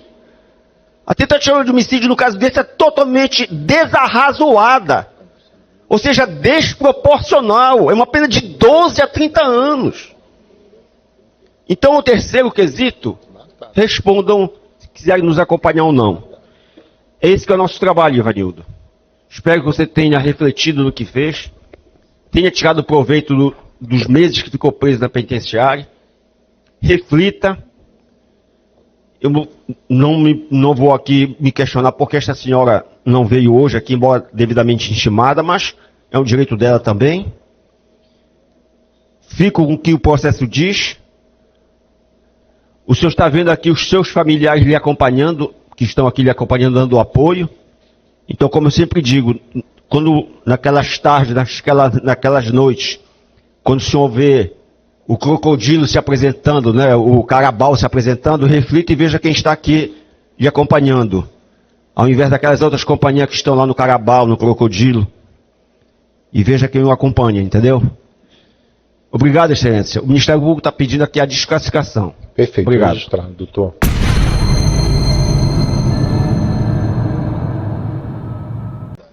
Fica a defesa com a palavra pelo tempo regulamentar do 477, doutor. Obrigado, excelentíssimo senhor, juiz-presidente deste egrégio Tribunal do Júri Popular, doutor Homero Lamarão Neto. Aqui hoje, excelência, essa semana eu estive bem dedicado à terceira vara do júri. Atuei numa sessão lá na segunda, na terça. Folguei ontem, para fazer outras coisas, não. Folguei, não fiquei fazendo nada. Fiquei atuando na vara de garantias, que é onde eu também tenho uma acumulação. E hoje, aqui, perante Vossa Excelência, terceira sessão da semana para este defensor, estou cobrindo o colega que está de férias. E para mim, sinceramente, chega a ser um turbilhão de emoções, é uma montanha russa, né? Porque cada júri eu não sei como ele arruma tempo, tanto que ele está falando turbilhão de emoções, que quando eu ligo para ele, tá do Baenão, no Mangueirão, eu não sei como ele arruma tempo, né? Não. E haja emoção, provoque, né? Doutor, pelo amor de Deus, esse é o pior momento para o senhor provocar o magistrado. Por favor, a situação da defesa já não é a mais confortável. O senhor ainda fica metendo o dedo nessa ferida. Mas olhe, no Bainão era sábado, eram embalos de sábado à noite, né? É quando eu também não tenho trabalho, né? E aí estava lá vendo mais uma vitória do Filho da Glória e do Triunfo. Doutor Homero, é uma alegria poder ter estado lá e agora aqui com Vossa Excelência, sempre aprendendo. Júri, para mim é isso. Cada júri parece que uma parte envelheço, porque é um estresse mental, não é tão físico, mas é mental. Eu me sinto muito cobrado, é uma responsabilidade que eu sempre guardei comigo, que por um lado é até bom que seja assim, porque eu não levo com indiferença, eu não encaro como se fosse algo banal. Eu encaro realmente com uma responsabilidade muito grande, é alguém que está aqui sentado no meio do salão e de que depende daquilo que eu vou falar, né? No nosso sistema, a defesa é promovida pelo defensor, pelo advogado. Há sistemas mundo afora onde o próprio réu ele toma a frente da sua própria defesa. No nosso sistema não. Esse peso dessa responsabilidade fica todo sobre a costa do defensor. E assim eu me sinto, sabe? E ao mesmo tempo que isso me cansa, me estressa, e eu faço aqui até um desabafo que é algo cansativo realmente. Cada júri é uma história, é um peso, é algo a ser resolvido, é uma dificuldade a ser enfrentada, mas ao mesmo tempo, e aí que talvez seja a beleza da vida, né? Onde a gente enfrenta o nosso calvário das dificuldades, é onde também a gente cresce, a gente amadurece. E assim eu vou levando essa rotina e ter a oportunidade de, nessa rotina, conviver com pessoas tão queridas como eu considero o Dr. Homero, é um privilégio muito grande, porque é um ambiente de trabalho que por si só já é pesado, né? Que a gente está lidando com a vida, bem jurídico, vida das pessoas, outro bem jurídico, liberdade das pessoas, são os dois maiores bens jurídicos do ser humano. Então, naturalmente, aqui o ambiente ele já é pesado, ele já tem essa carga pesada. Então, imagine só se o defensor não se desse bem com o juiz, se o promotor fosse daquele perfil que ficava de lá só cutucando a defesa e provocando, como existe, meus senhores, minhas senhoras. Temos a bênção aqui na segunda vara do júri disso não acontecer. Aqui, graças a Deus, vige um ambiente harmônico de trabalho. Muito por conta da presidência e da forma com que Vossa Excelência conduz tudo isso, doutor Homero. Recebo meu abraço sincero e extensivo a toda a equipe de servidores da segunda vara do júri. Obrigado, doutor, mas eu acho que isso é fruto do trabalho de todos, né? Sim. Eu acho que a beleza do direito é a dicotomia e a dialética do debate, ela impõe de todos comportamento dentro do plenário, tem respeito aos membros do Conselho de Sentença, e não é só do magistrado não, é seu, doutor Edson, os advogados que vêm aqui também, doutor. Perfeito. Eu digo isso, que o jurado ele está aqui esse semestre conosco, né? Eu estou desde 2009, desde que cheguei do interior e fiquei aqui na capital, promovido, desde 2009 até hoje atuando exclusivamente nas varas privativas do júri. Já foram 4, hoje são 3. E aí eu conheci um sem número de magistrados, conheci um sem número de promotores, e como seres humanos todos, nunca um foi igual ao outro. Então, já tive experiências maravilhosas do tipo Cláudio Rendeiro, doutora Ângela Tuma, doutor Edmar Pereira e outros tantos que eu não vou mencionar, não lembro, que deixaram muita saudade. Outros tantos não deixaram tanta saudade, porque não havia aquele relacionamento tão urbano assim. De igual sorte, o mesmo acontece com o Ministério Público, também são seres humanos, eu prezo e respeito a todos, mas a gente sabe que cada um tem seu perfil, e isso não faz com que eu goste mais ou menos. Né? E muitos precocemente já moram no céu. Sim. E no júri é engraçado isso, é curioso, né? Não é engraçado, que no júri muitos daqui que já estiveram, já estão no céu, já passaram por aqui, já estão no céu. O júri... talvez por essa carga, vários, né? Antônio Carlos fala aqui porque está no júri antes de mim. O Antônio Carlos é tombado aqui pelo Fórum Criminal. E sabe o quanto muitos aqui adoeceram se entregando a essa... Ele vai lançar um livro, Antônio Carlos, Conversando com os Mortos. Não, que todos estejam lá do céu intercedendo pela justiça. Eu não tenho direito de parte, né? Mas comigo tem, todos. Uma colocação, no primeiro júri que eu fiz aqui da segunda vara, o Antônio Carlos virou para mim e disse, ele disse assim, eu fiz júri com seu pai. Aí eu disse, Antônio Carlos, eu acho que você se enganou, porque o papai, ele, enquanto promotor de justiça, ele ascendeu à Procuradoria de Justiça em 1982. 82, a gente está falando do século XX. O júri foi antes disso? Sim, antes dele ascender. Aí eu disse, eu acho que você está enganado. Ele disse, não, doutor, não estou. Aí ele abriu a pasta dele, né? Eu não sei por onde está. E aí ele puxou o recorte do jornal A Província do Pará, dessa cor assim, bem amarelada, e o ato de posse dele, que eu não vou revelar por uma questão ética e respeitosa com o Antônio Carlos, a idade dele. Ele só está aqui, a data da minha posse e a foto do seu pai fazendo júri com ele atrás e tudo, ou seja, teve a oportunidade de fazer júri com pai e filho, né? Pois é, isso é lindo, que ele está até hoje, né? Está até hoje aqui, brindando a gente com toda essa experiência. Olha, tu não esperava, mas recebeste hoje aqui uma justa homenagem pelos teus relevantes serviços prestados, Antônio Carlos. Em face de quem, né, toda essa categoria de oficiais de justiça, que eu prezo e admiro tanto também, renovo o meu carinho, faço a minha saudação. Todos esses meus queridíssimos amigos aqui do som também, que estão sempre me provendo as minhas necessidades. Hoje um pouco na mão, porque eu sou há 17 anos acostumado a falar com o lapela, né? Que eu fico com as mãos livres. Aqui vão estranhando um pouco, e aí vou ter que ficar com o microfone na mão. Ao promotor de justiça, doutor Edson Cardoso, se existe alguém tão antigo quanto o Antônio Carlos, esse alguém é o doutor Edson Cardoso. O Edson Cardoso inaugurou todos os plenários aqui desse fórum e também acumula essa larga experiência de júri e de vida, né? Porque discutir as causas do júri é também discutir as causas da vida, sabe, juradas?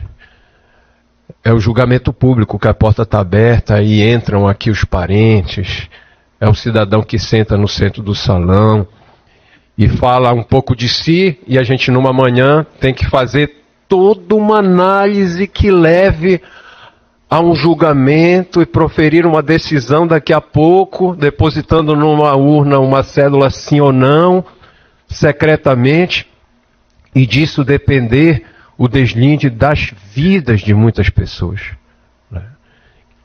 Que extrapola muitas das vezes da pessoa que está ali sendo julgada. É a vida da família toda. Eu só quero ser, isso eu digo humildemente, sabe, nunca me colocando como dono da verdade de nada, mas me colocando como porque o que eu peço aqui quando eu passo à frente da igreja de São João, olha, Senhor, fazei de mim instrumento da vossa justiça, da vossa vontade, não da minha.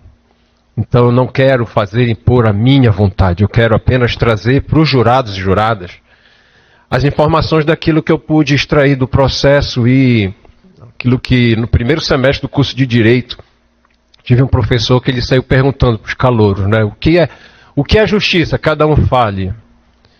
Na minha vez, a primeira palavra que veio foi bom senso. Eu disse, para mim é bom senso.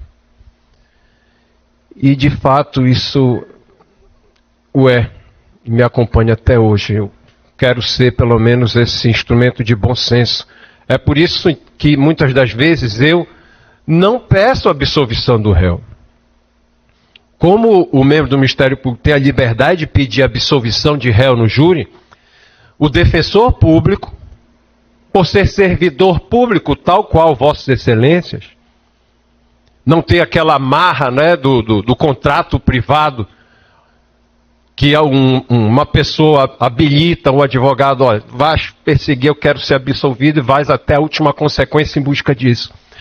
Eu posso daqui dessa tribuna propor para Vossas Excelências, sim, que o meu assistido seja condenado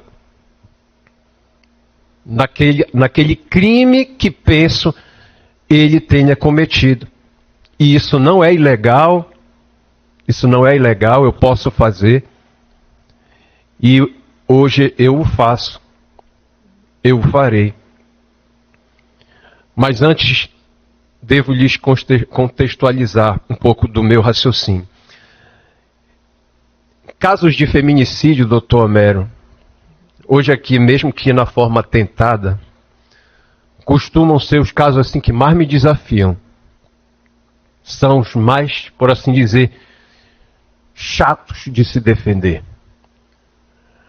Primeiro porque você tem sempre ali a figura de um homem sentado na cadeira indesejada dos réus e uma mulher do outro lado, como vítima.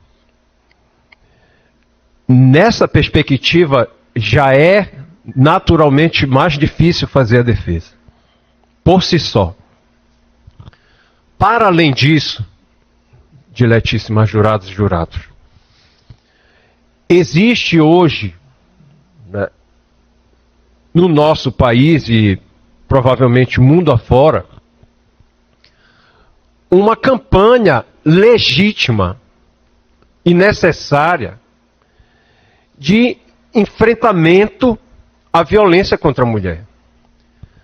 Nós somos bombardeados todos os dias com notícias dando conta de que mulheres brasileiras são vítimas da violência doméstica perpetradas por seus companheiros, namorados, maridos.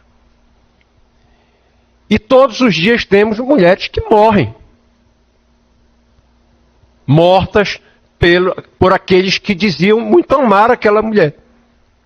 E isso é um problema gravíssimo que o Estado está tentando enfrentar e com pouco êxito tem conseguido obter resultados desejados, que é erradicar isto na nossa sociedade. Então, a gente já chega aqui e que a gente já ouviu, hoje eu vou julgar um feminicídio. Ah, é tentado, mas é um feminicídio. A gente já fica com aquela sensação ruim no coração.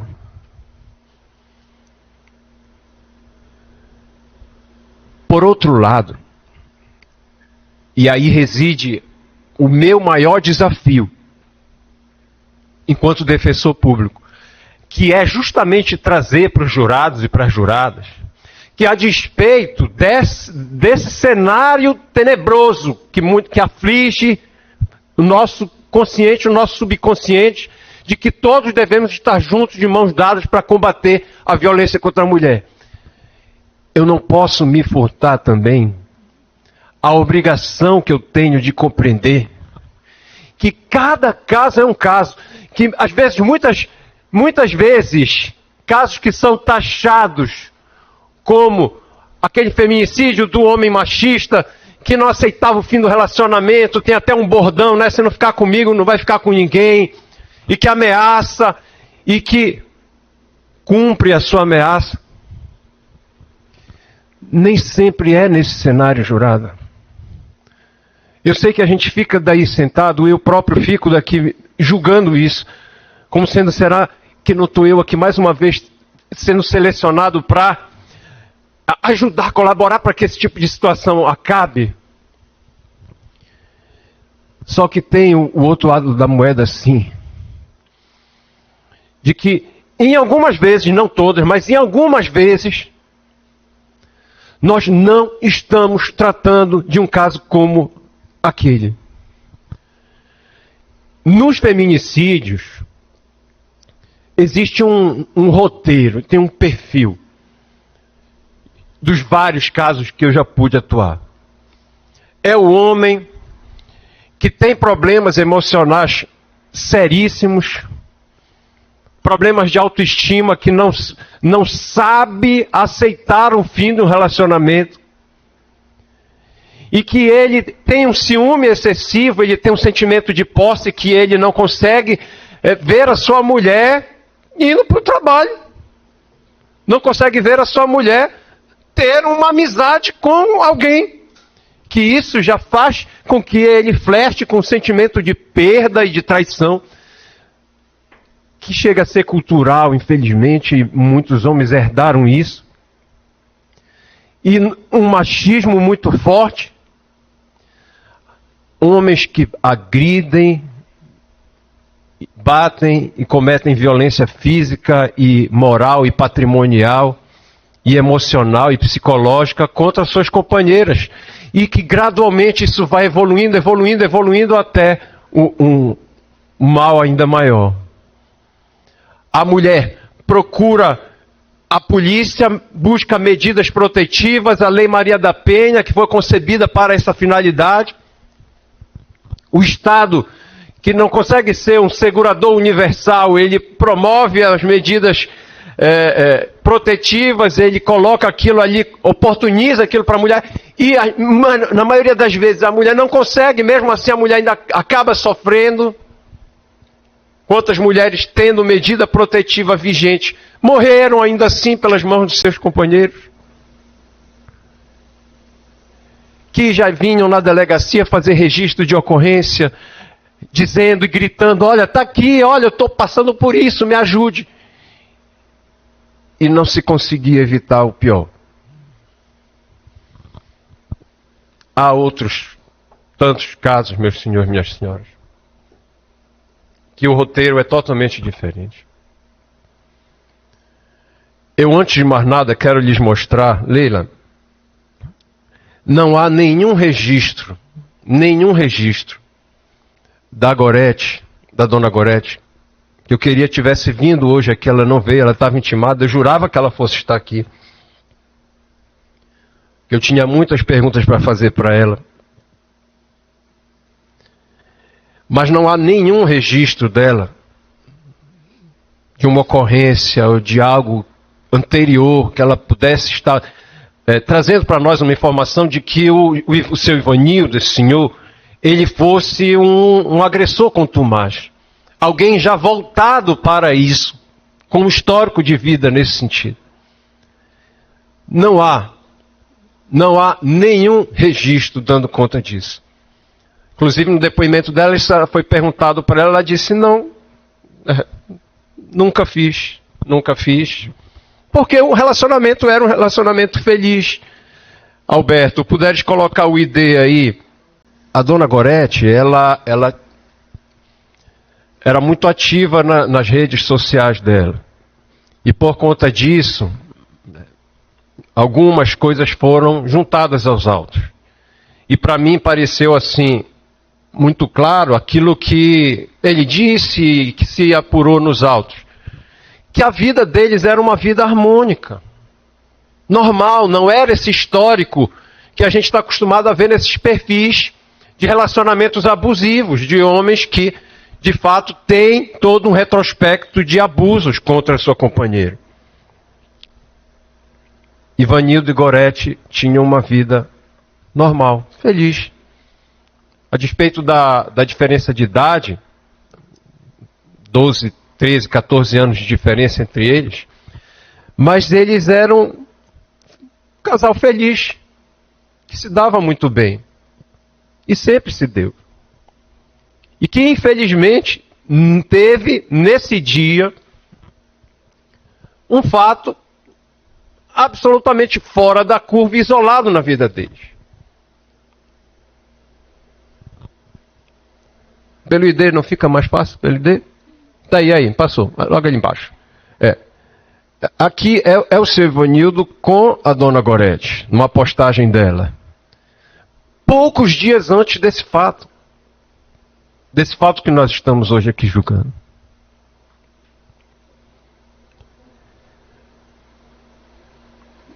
Eles tinham essa vida normal.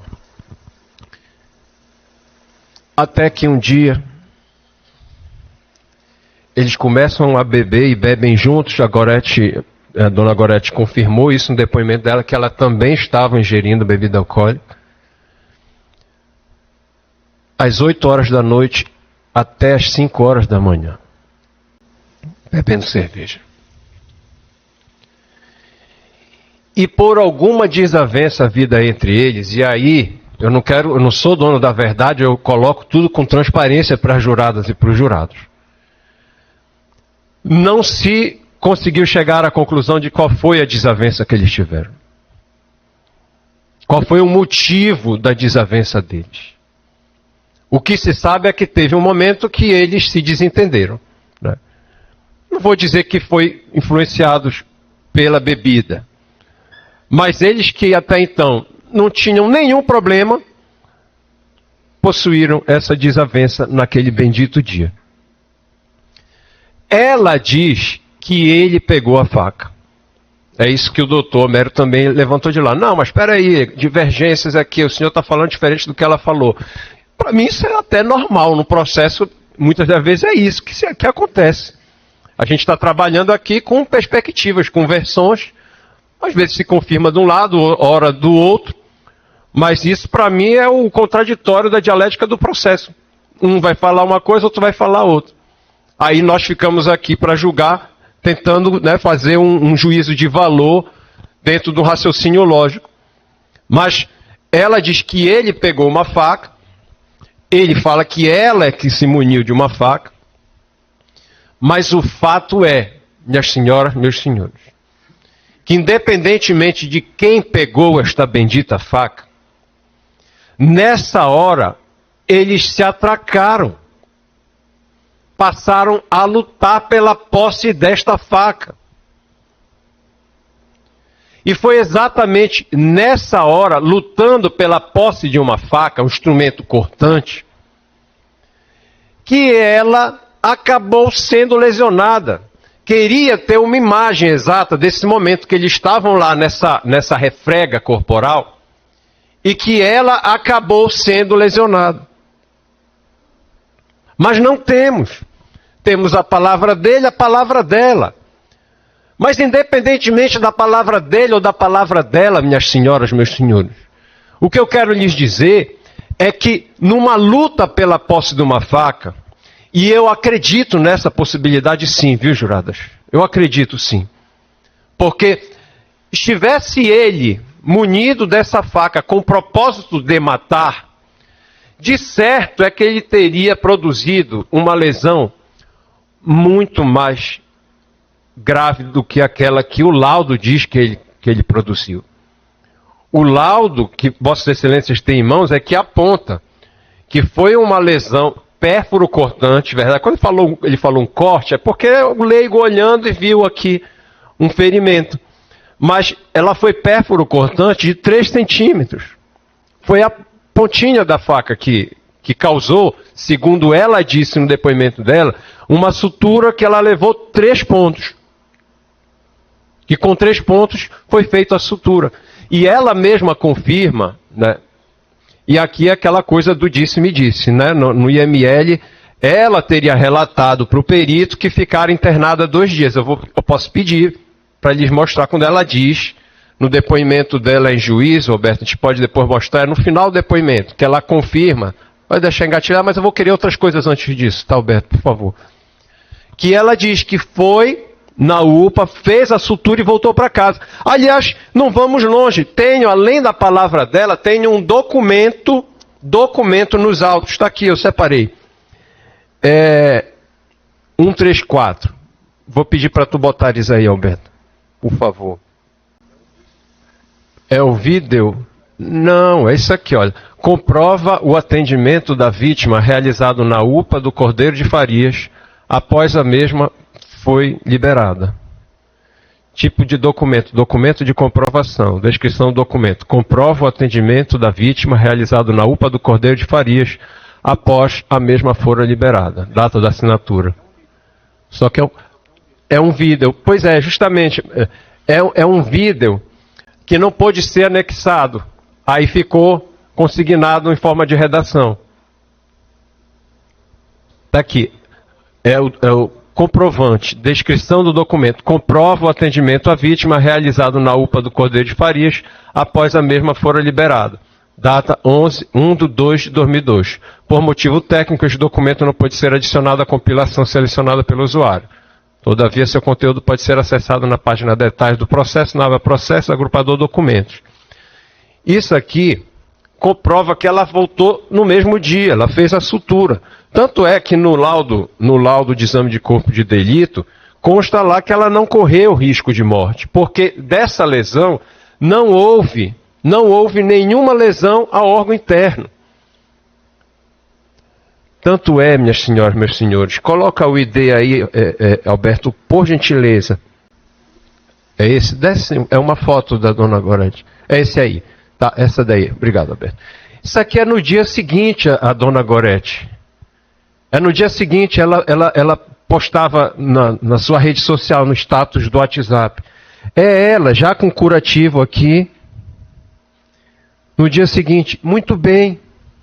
Aparentemente muito bem, sorridente. Claro, passou por uma situação que eu não estou aqui dizendo, diminuindo. Eu não estou diminuindo o que ela sofreu, que foi uma lesão que está aqui, né? Que doeu, né? Gerou um temor pessoal nela.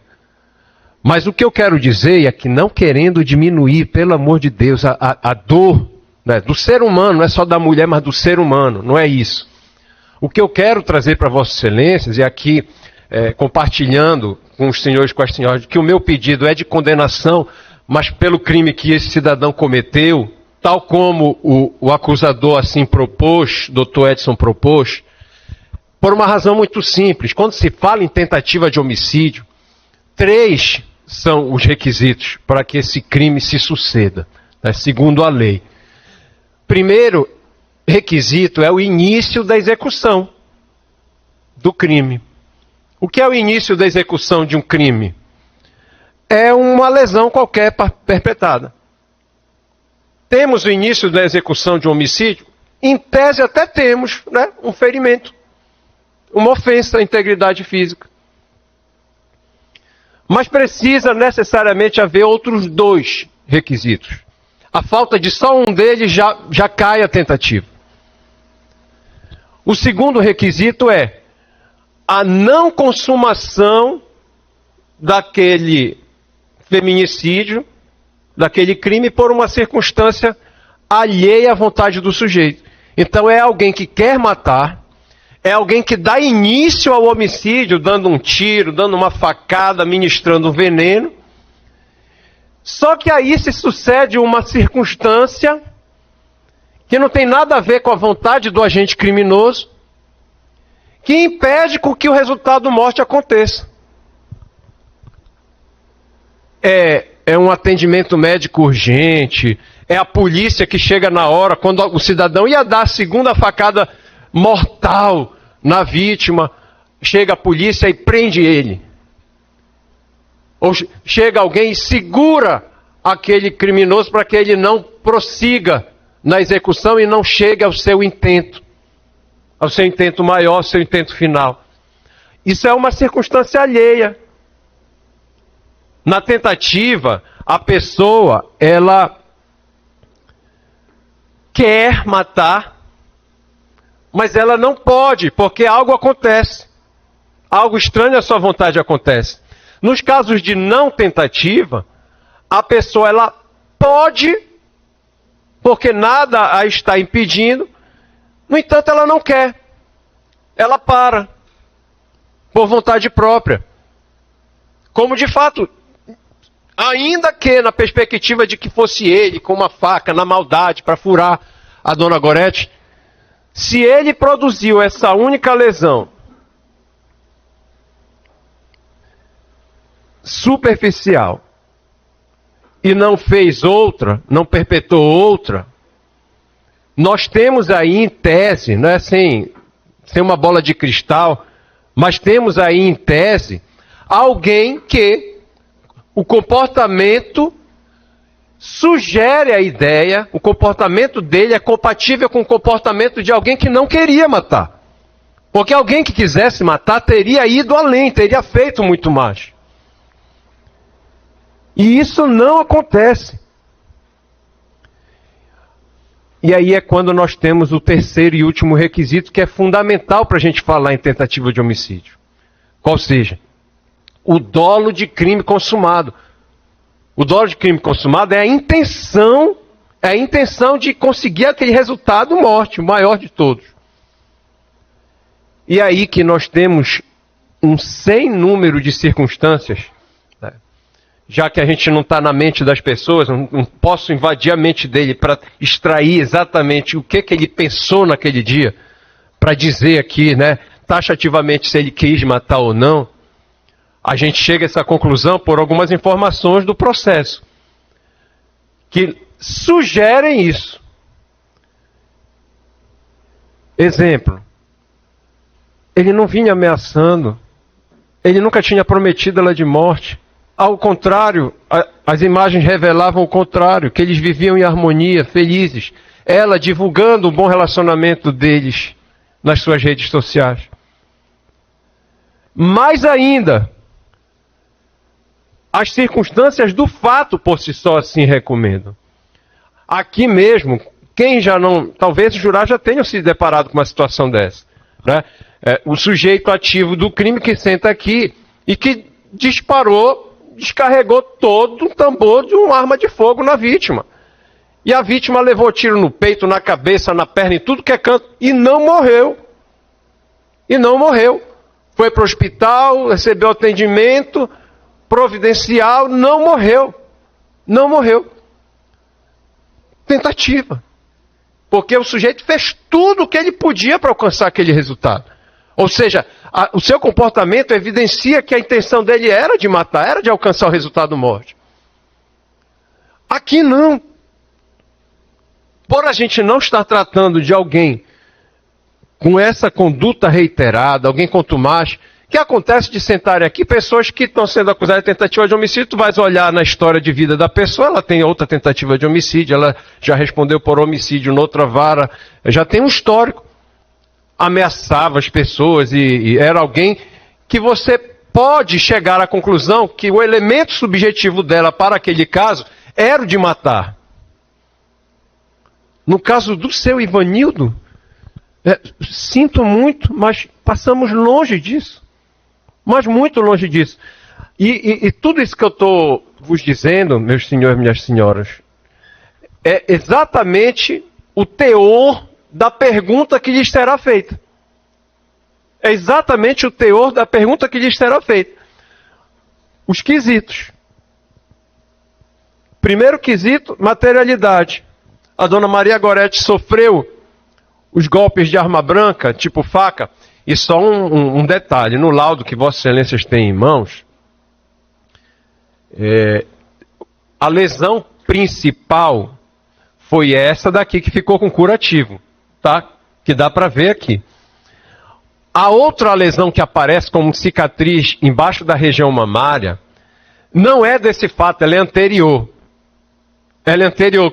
Tanto é que ela sim relatou.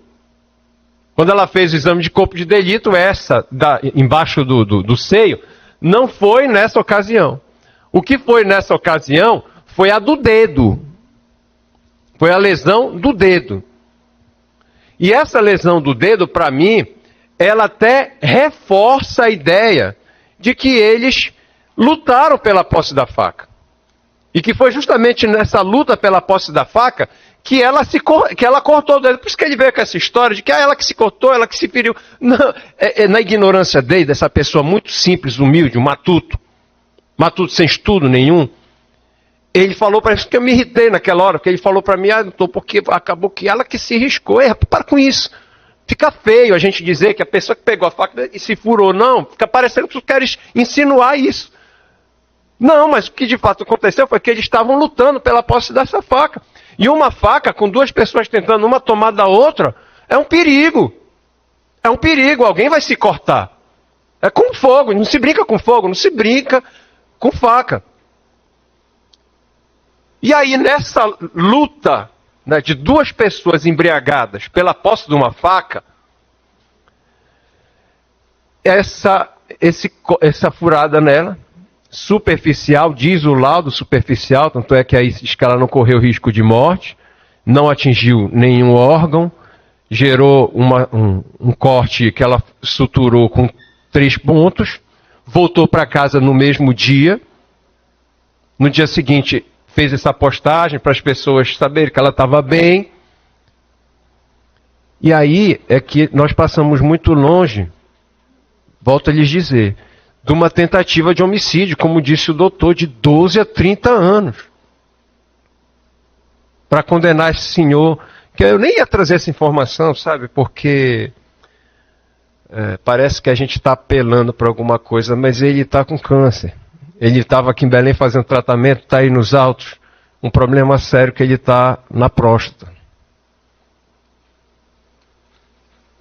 Sabe, ele nesse mesmo dia pegou uma surra, porque quando ele saiu do quarto, né, ele saiu do quarto, aquela coisa de quem não está ali para matar, porque quem quer matar fica lá no quarto, bora, vou até te ver morto aqui. Não, aconteceu esse entrevero da luta pela posse, ele sai do quarto. No que ele sai do quarto, já vem saindo do seu quarto também o filho dela. E o filho dela vendo, poxa, minha mãe ali sangrando, sentou-lhe a porrada nele.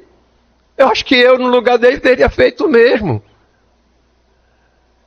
Só que vejam que é a lógica, né? Tivesse o seu Ivanildo com a faca, como numa versão que existe, que era ele quem chegou com a faca, ele que furou, por que ele não se defendeu do Jailton com essa faca? E tem um laudo aí de exame de corpo de delito que ele fez, porque ele foi preso aí em flagrante, né? Aí ele é levado para o IML, e no IML está lá, mas muita porrada que ele levou. Mas muita. Então vejam só, ele pegou essa porrada, ele ficou preso um bom tempo, ele está vindo hoje aqui a júri popular e está tentando vencer esse câncer. Para a gente condenar ele para 12 a 30 anos, não me parece a solução mais razoável. Eu digo isso com toda a humildade, sabe, respeitando a soberania do jurado, da jurada, e sobretudo pelo fato de que a gente não está aqui lidando com aquela figura do agressor, do homem violento, contumaz, que é o carrasco da sua companheira. Nós estamos tratando de uma outra situação que foge a essa lógica. A verdade é essa, foge a esse contexto, foge a esse cenário. Então, materialidade, autoria, segundo quesito, sim. Ele não nega, né, que naquela luta pela posse da faca, acabou que ela foi ferida e ele não, com a faca. Então ele assume essa autoria, eu estou daqui como defensor dele, assumindo essa autoria, ele praticou o fato descrito no primeiro quesito. Só que aqui vem o terceiro quesito, que é onde está exatamente a única tese de defesa. E aqui, como eu estava dizendo no início, o peso da responsabilidade parece que é uma betoneira na minha costa, jurada. O defensor às vezes traz aqui várias teses, né, para ver se o jurado vê possibilidade e é a mais razoável para o jurado acatar. Aqui não. Aqui é 8 ou 80. O defensor está propondo, inclusive de acordo com o Ministério Público, a condenação por lesão corporal. É uma pena bem menor, mas penso que seja a pena compatível, proporcional à responsabilidade do seu Ivanildo, para esse delito que a gente está apurando que ele praticou. Então, no terceiro quesito, é que lhe será perguntado, assim agindo, o acusado deu início à execução de um crime de homicídio? Aí lembrem que eu falei dos requisitos da tentativa, né? Início da execução, dolo de crime consumado e não consumação por circunstâncias alheias. Faltou só um, não tem tentativa. Tem qualquer crime, nós não tem tentativa. Ele deu início à execução de um crime de homicídio? Vá lá que tenha dado início, porque estuda-se que dar início à execução é qualquer lesão que se pratique no corpo de alguém. Ele deu início à execução de um crime de homicídio que somente não se consumou, vejam só, que somente não se consumou por circunstâncias alheias à sua vontade? E aí que está. E a pergunta que não quer calar. Qual teria sido a circunstância alheia à vontade do seu Ivanildo que teria se sucedido para que ele não atingisse o resultado morte? Se é que ele queria realmente o resultado morte, que nós já vimos que pelas circunstâncias todas levam a crer que ele não quis matar. Nós não temos essa circunstância. O Jailton, ele só vem surgir, o filho dela, que poderia vir a ser, suponhamos, ele estava lá, esfaqueando a dona Gorete. Aí surge o Jailton e se joga em cima dele e impede. Segura e imobiliza ele. Não aconteceu isso. Ele largou, a própria dona Gorete confirmou isso, que ele saiu e lá fora já do quarto foi que saiu do quarto também o Jailton e aí se encontraram e o Jailton espancou ele. Mas o seu Ivanildo já tinha saído do local, já tinha abandonado aquilo ali. Então não houve uma circunstância alheia, não houve uma situação estranha que tenha se sucedido para que tenha impedido que o seu Ivanildo consumasse aquele delito. Não houve, simplesmente não houve. Ah, defensor, mas o pronto atendimento que ela recebeu? Não, também não. Ela fez um curativo, foi uma sutura que ela fez um curativo e voltou para casa.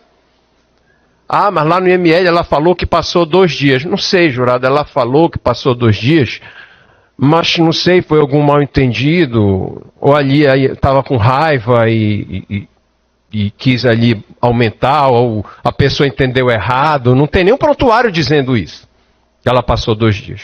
Não, é o contrário. Formação daqui dos autos que eu lhes mostrei, é que ela fez a sutura e voltou para casa. Então é nesse quesito aqui que está o 880, a única tese que eu tenho a lhes apresentar em favor do meu assistido aqui, o seu Ivanildo. Que ele, se disserem aqui que ele não deu início à execução de um homicídio que não se consumou por circunstâncias à vontade dele, ele é condenado, ele não é absolvido, ele vai ter o nome dele lançado no rol dos culpados, não vai gerar pena de prisão, ele de fato, ele não vai sair daqui preso. Mas, sinceramente, condenado, penso, seja essa a resposta mais razoável para este caso. Não para todos os casos, mas para este caso, seja a resposta mais razoável. Aí é com o doutor Homero, vai proferir a sentença, e a gente deu a cada um o que é seu, a gente faz a nossa parte, é o que eu desejo para vocês, família, ele é a sobrinha, a atual companheira e a irmã do seu Ivanildo. Estão aqui, se for da vontade de Deus, ele volta para casa hoje com vocês. Tá bom? Se disserem que não aqui, a gente encerra. Se disserem que sim, aí tem um monte de perguntas sobre qualificadoras para fazer com que a coisa fique ainda mais grave do que já era, né, em termos de pena. Eu fiz aqui algumas anotações, só para ver se eu não esqueci de alguma coisa. Não, como eu já havia dito tudo. Encerrando, Keila, o que havia que acontecer, sinceramente aconteceu.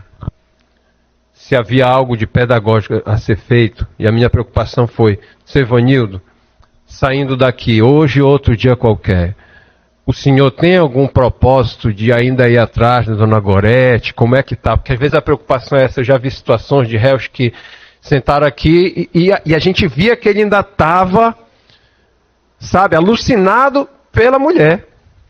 Que ainda queria encontrar a mulher. Quando saísse daqui, ele ia ligar para ela. Graças a Deus, não é o caso. Cada um já está seguindo a sua vida. Ela está muito bem. Ficou com sequelas. Não sei se não veio hoje aqui pensando que estaria ajudando. O que é um erro. Eu falo isso para as pessoas, para as testemunhas, as pessoas que vêm me perguntar. Eu não indo, eu vou ajudar. Não, tu não indo, vai atrapalhar. Quer ajudar e prestar um contributo com a justiça, vai e fale. Mas tem muita gente que não vem pensando que está ajudando. Ah, eu não vou. Mas, enfim, se ela quis ajudar ou não, não vamos saber. Eu sei lhes dizer e concluo por aqui, despedindo. O que esse cidadão já tinha que sofrer, sofreu. Passou um tempo preso, levou uma surra, está hoje aqui sentado nessa cadeira que ninguém gostaria de sentar e tem um câncer aí para tratar. Obrigado pela atenção. Deus esteja convosco. Satisfeito, excelência.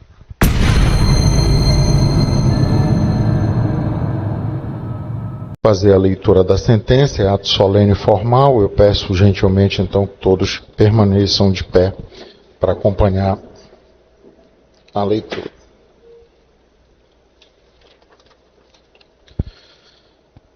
Ivanildo Costa Leal, devidamente qualificado nos autos, foi pronunciado como incurso nas sanções dos artigos 121, parágrafo 2º, incisos 2, 3, 4 e 6, combinado com o artigo 14.2, ambos do Código Penal, pelo fato praticado em 22 de janeiro de 2022 contra sua ex-companheira Maria Gorete Alves de Bentes. Instalada a sessão plenária de julgamento, foram ouvidas as testemunhas arroladas e o réu interrogado. Leila, façamos aqui uma retificação, tá? Testemunhas, na realidade, houve homologação da dispensa de oitiva. Após os debates orais, o Conselho de Sentença, em decisão soberana, desclassificou a imputação para o crime de lesão corporal e, por força da votação, compete ao juiz-presidente a decisão de mérito. A materialidade restou devidamente comprovada pelo laudo de exame de corpo de delito acostado aos autos, que descreve 3 ferimentos, sendo um deles corte contuso na região torácica esquerda de aproximadamente 3 centímetros. A vítima recebeu atendimento médico imediato, recebendo alta 2 dias após, com prescrição de cuidados simples e curativo local. Tais elementos demonstram de forma inequívoca que as lesões foram de natureza leve, por não terem causado perigo de vida, debilidade permanente ou incapacidade para o trabalho, sem exame complementar realizado pela vítima, enquadrando-se, então, na definição do artigo 129 caput do Código Penal Brasileiro. Em relação à autoria do fato, observa-se que o próprio réu o confessa, prova harmonizada com os demais depoimentos constantes dos autos. Portanto, cumprida a etapa da responsabilização penal, passo à dosimetria da pena. A culpabilidade é normal à espécie, o réu é primário, tecnicamente, sem registros de condenações transitadas em julgado, prazo de 5 anos, não é, doutor? Isso aí é o que fica definido pelo Código. Conduta social sem registro de desvios, personalidade sem desvios significativos demonstrados, os motivos não são evidentes, devendo ser avaliado que houve excessivo consumo de bebida alcoólica nos momentos que antecederam a prática do ato. As circunstâncias são desfavoráveis, pois o crime foi cometido no interior da residência da vítima, local onde ela deveria estar segura, mediante o uso de arma branca e em situação de vulnerabilidade da ofendida que dormia no momento da agressão. As consequências são moderadamente graves, pois, embora o laudo aponte ausência de risco de vida, uma das lesões atingiu a região torácica próxima ao coração, causando sofrimento físico e emocional à vítima. O comportamento da vítima não contribuiu para o resultado. Ao crime de lesão corporal leve, a prescrição é a de pena de detenção de 3 meses a 1 ano. e, diante da análise das circunstâncias judiciais acima elencadas, fixo a pena base em 7 meses de detenção. As circunstâncias judiciais valoradas negativamente justificam a fixação acima do mínimo legal. Reconheço o atenuante prevista no artigo 65, inciso 1 do Código Penal, pois o réu conta com mais de 60 anos à época da sentença, reduzindo a pena em 1 mês, totalizando 6 meses de detenção. Reconheço ainda a agravante prevista no artigo 61, inciso 2, a linha F do Código Penal, elevando a pena em 4 meses, fixando-a em 10 meses de detenção. Inexistem causas de aumento ou diminuição de pena a serem aplicadas. Portanto, fixo a pena definitivamente em 10 meses de detenção, a qual torno concreta e definitiva por não haver qualquer outra causa de alteração. Nos termos do artigo 33, parágrafo 2º, a linha C do Código Penal, considerando a quantidade de pena aplicada, fixo o regime inicial aberto. Não é cabível a substituição da pena privativa de liberdade por restritivas de direitos, uma vez que o crime foi cometido no contexto de violência doméstica e familiar contra a mulher, nos termos da súmula 588 do STJ. No que se refere ao início da execução da pena, aplico o entendimento firmado pelo STF na Reclamação Constitucional 83.812, segundo a qual, nos casos de desclassificação da conduta em julgamento perante o Tribunal do Júri, a condenação não decorre do veredito dos jurados, razão pela qual não se aplica a regra da soberania dos vereditos que autorizaria a execução provisória da pena antes do trânsito em julgado, na forma do tema 1068. Outrosim, não há que se falar na aplicação da Resolução 474 de 2022 do CNJ, que prevê a intimação prévia do condenado para apresentação voluntária perante o juízo da execução penal, uma vez que tal medida se destina às hipóteses em que o acusado é condenado pelo Conselho de Sentença, portanto, por crime doloso contra a vida, com fixação de regime inicial semiaberto ou aberto. Assim, deve-se observar a regra geral segundo a qual a execução penal somente tem início após o trânsito em julgado da condenação, salvo nos casos de prisão cautelar devidamente decretada. Sendo assim, o feito deve aguardar o trânsito em julgado. Após, suspendam-se os direitos políticos do réu, nos termos do artigo 15, inciso 3 da Constituição, com a devida comunicação ao TRE do Pará. Por fim, determino a destruição da faca tramontina utilizada no crime, nos termos do artigo 91, inciso 2, a linha A do Código Penal. Sentença publicada neste plenário na data de hoje.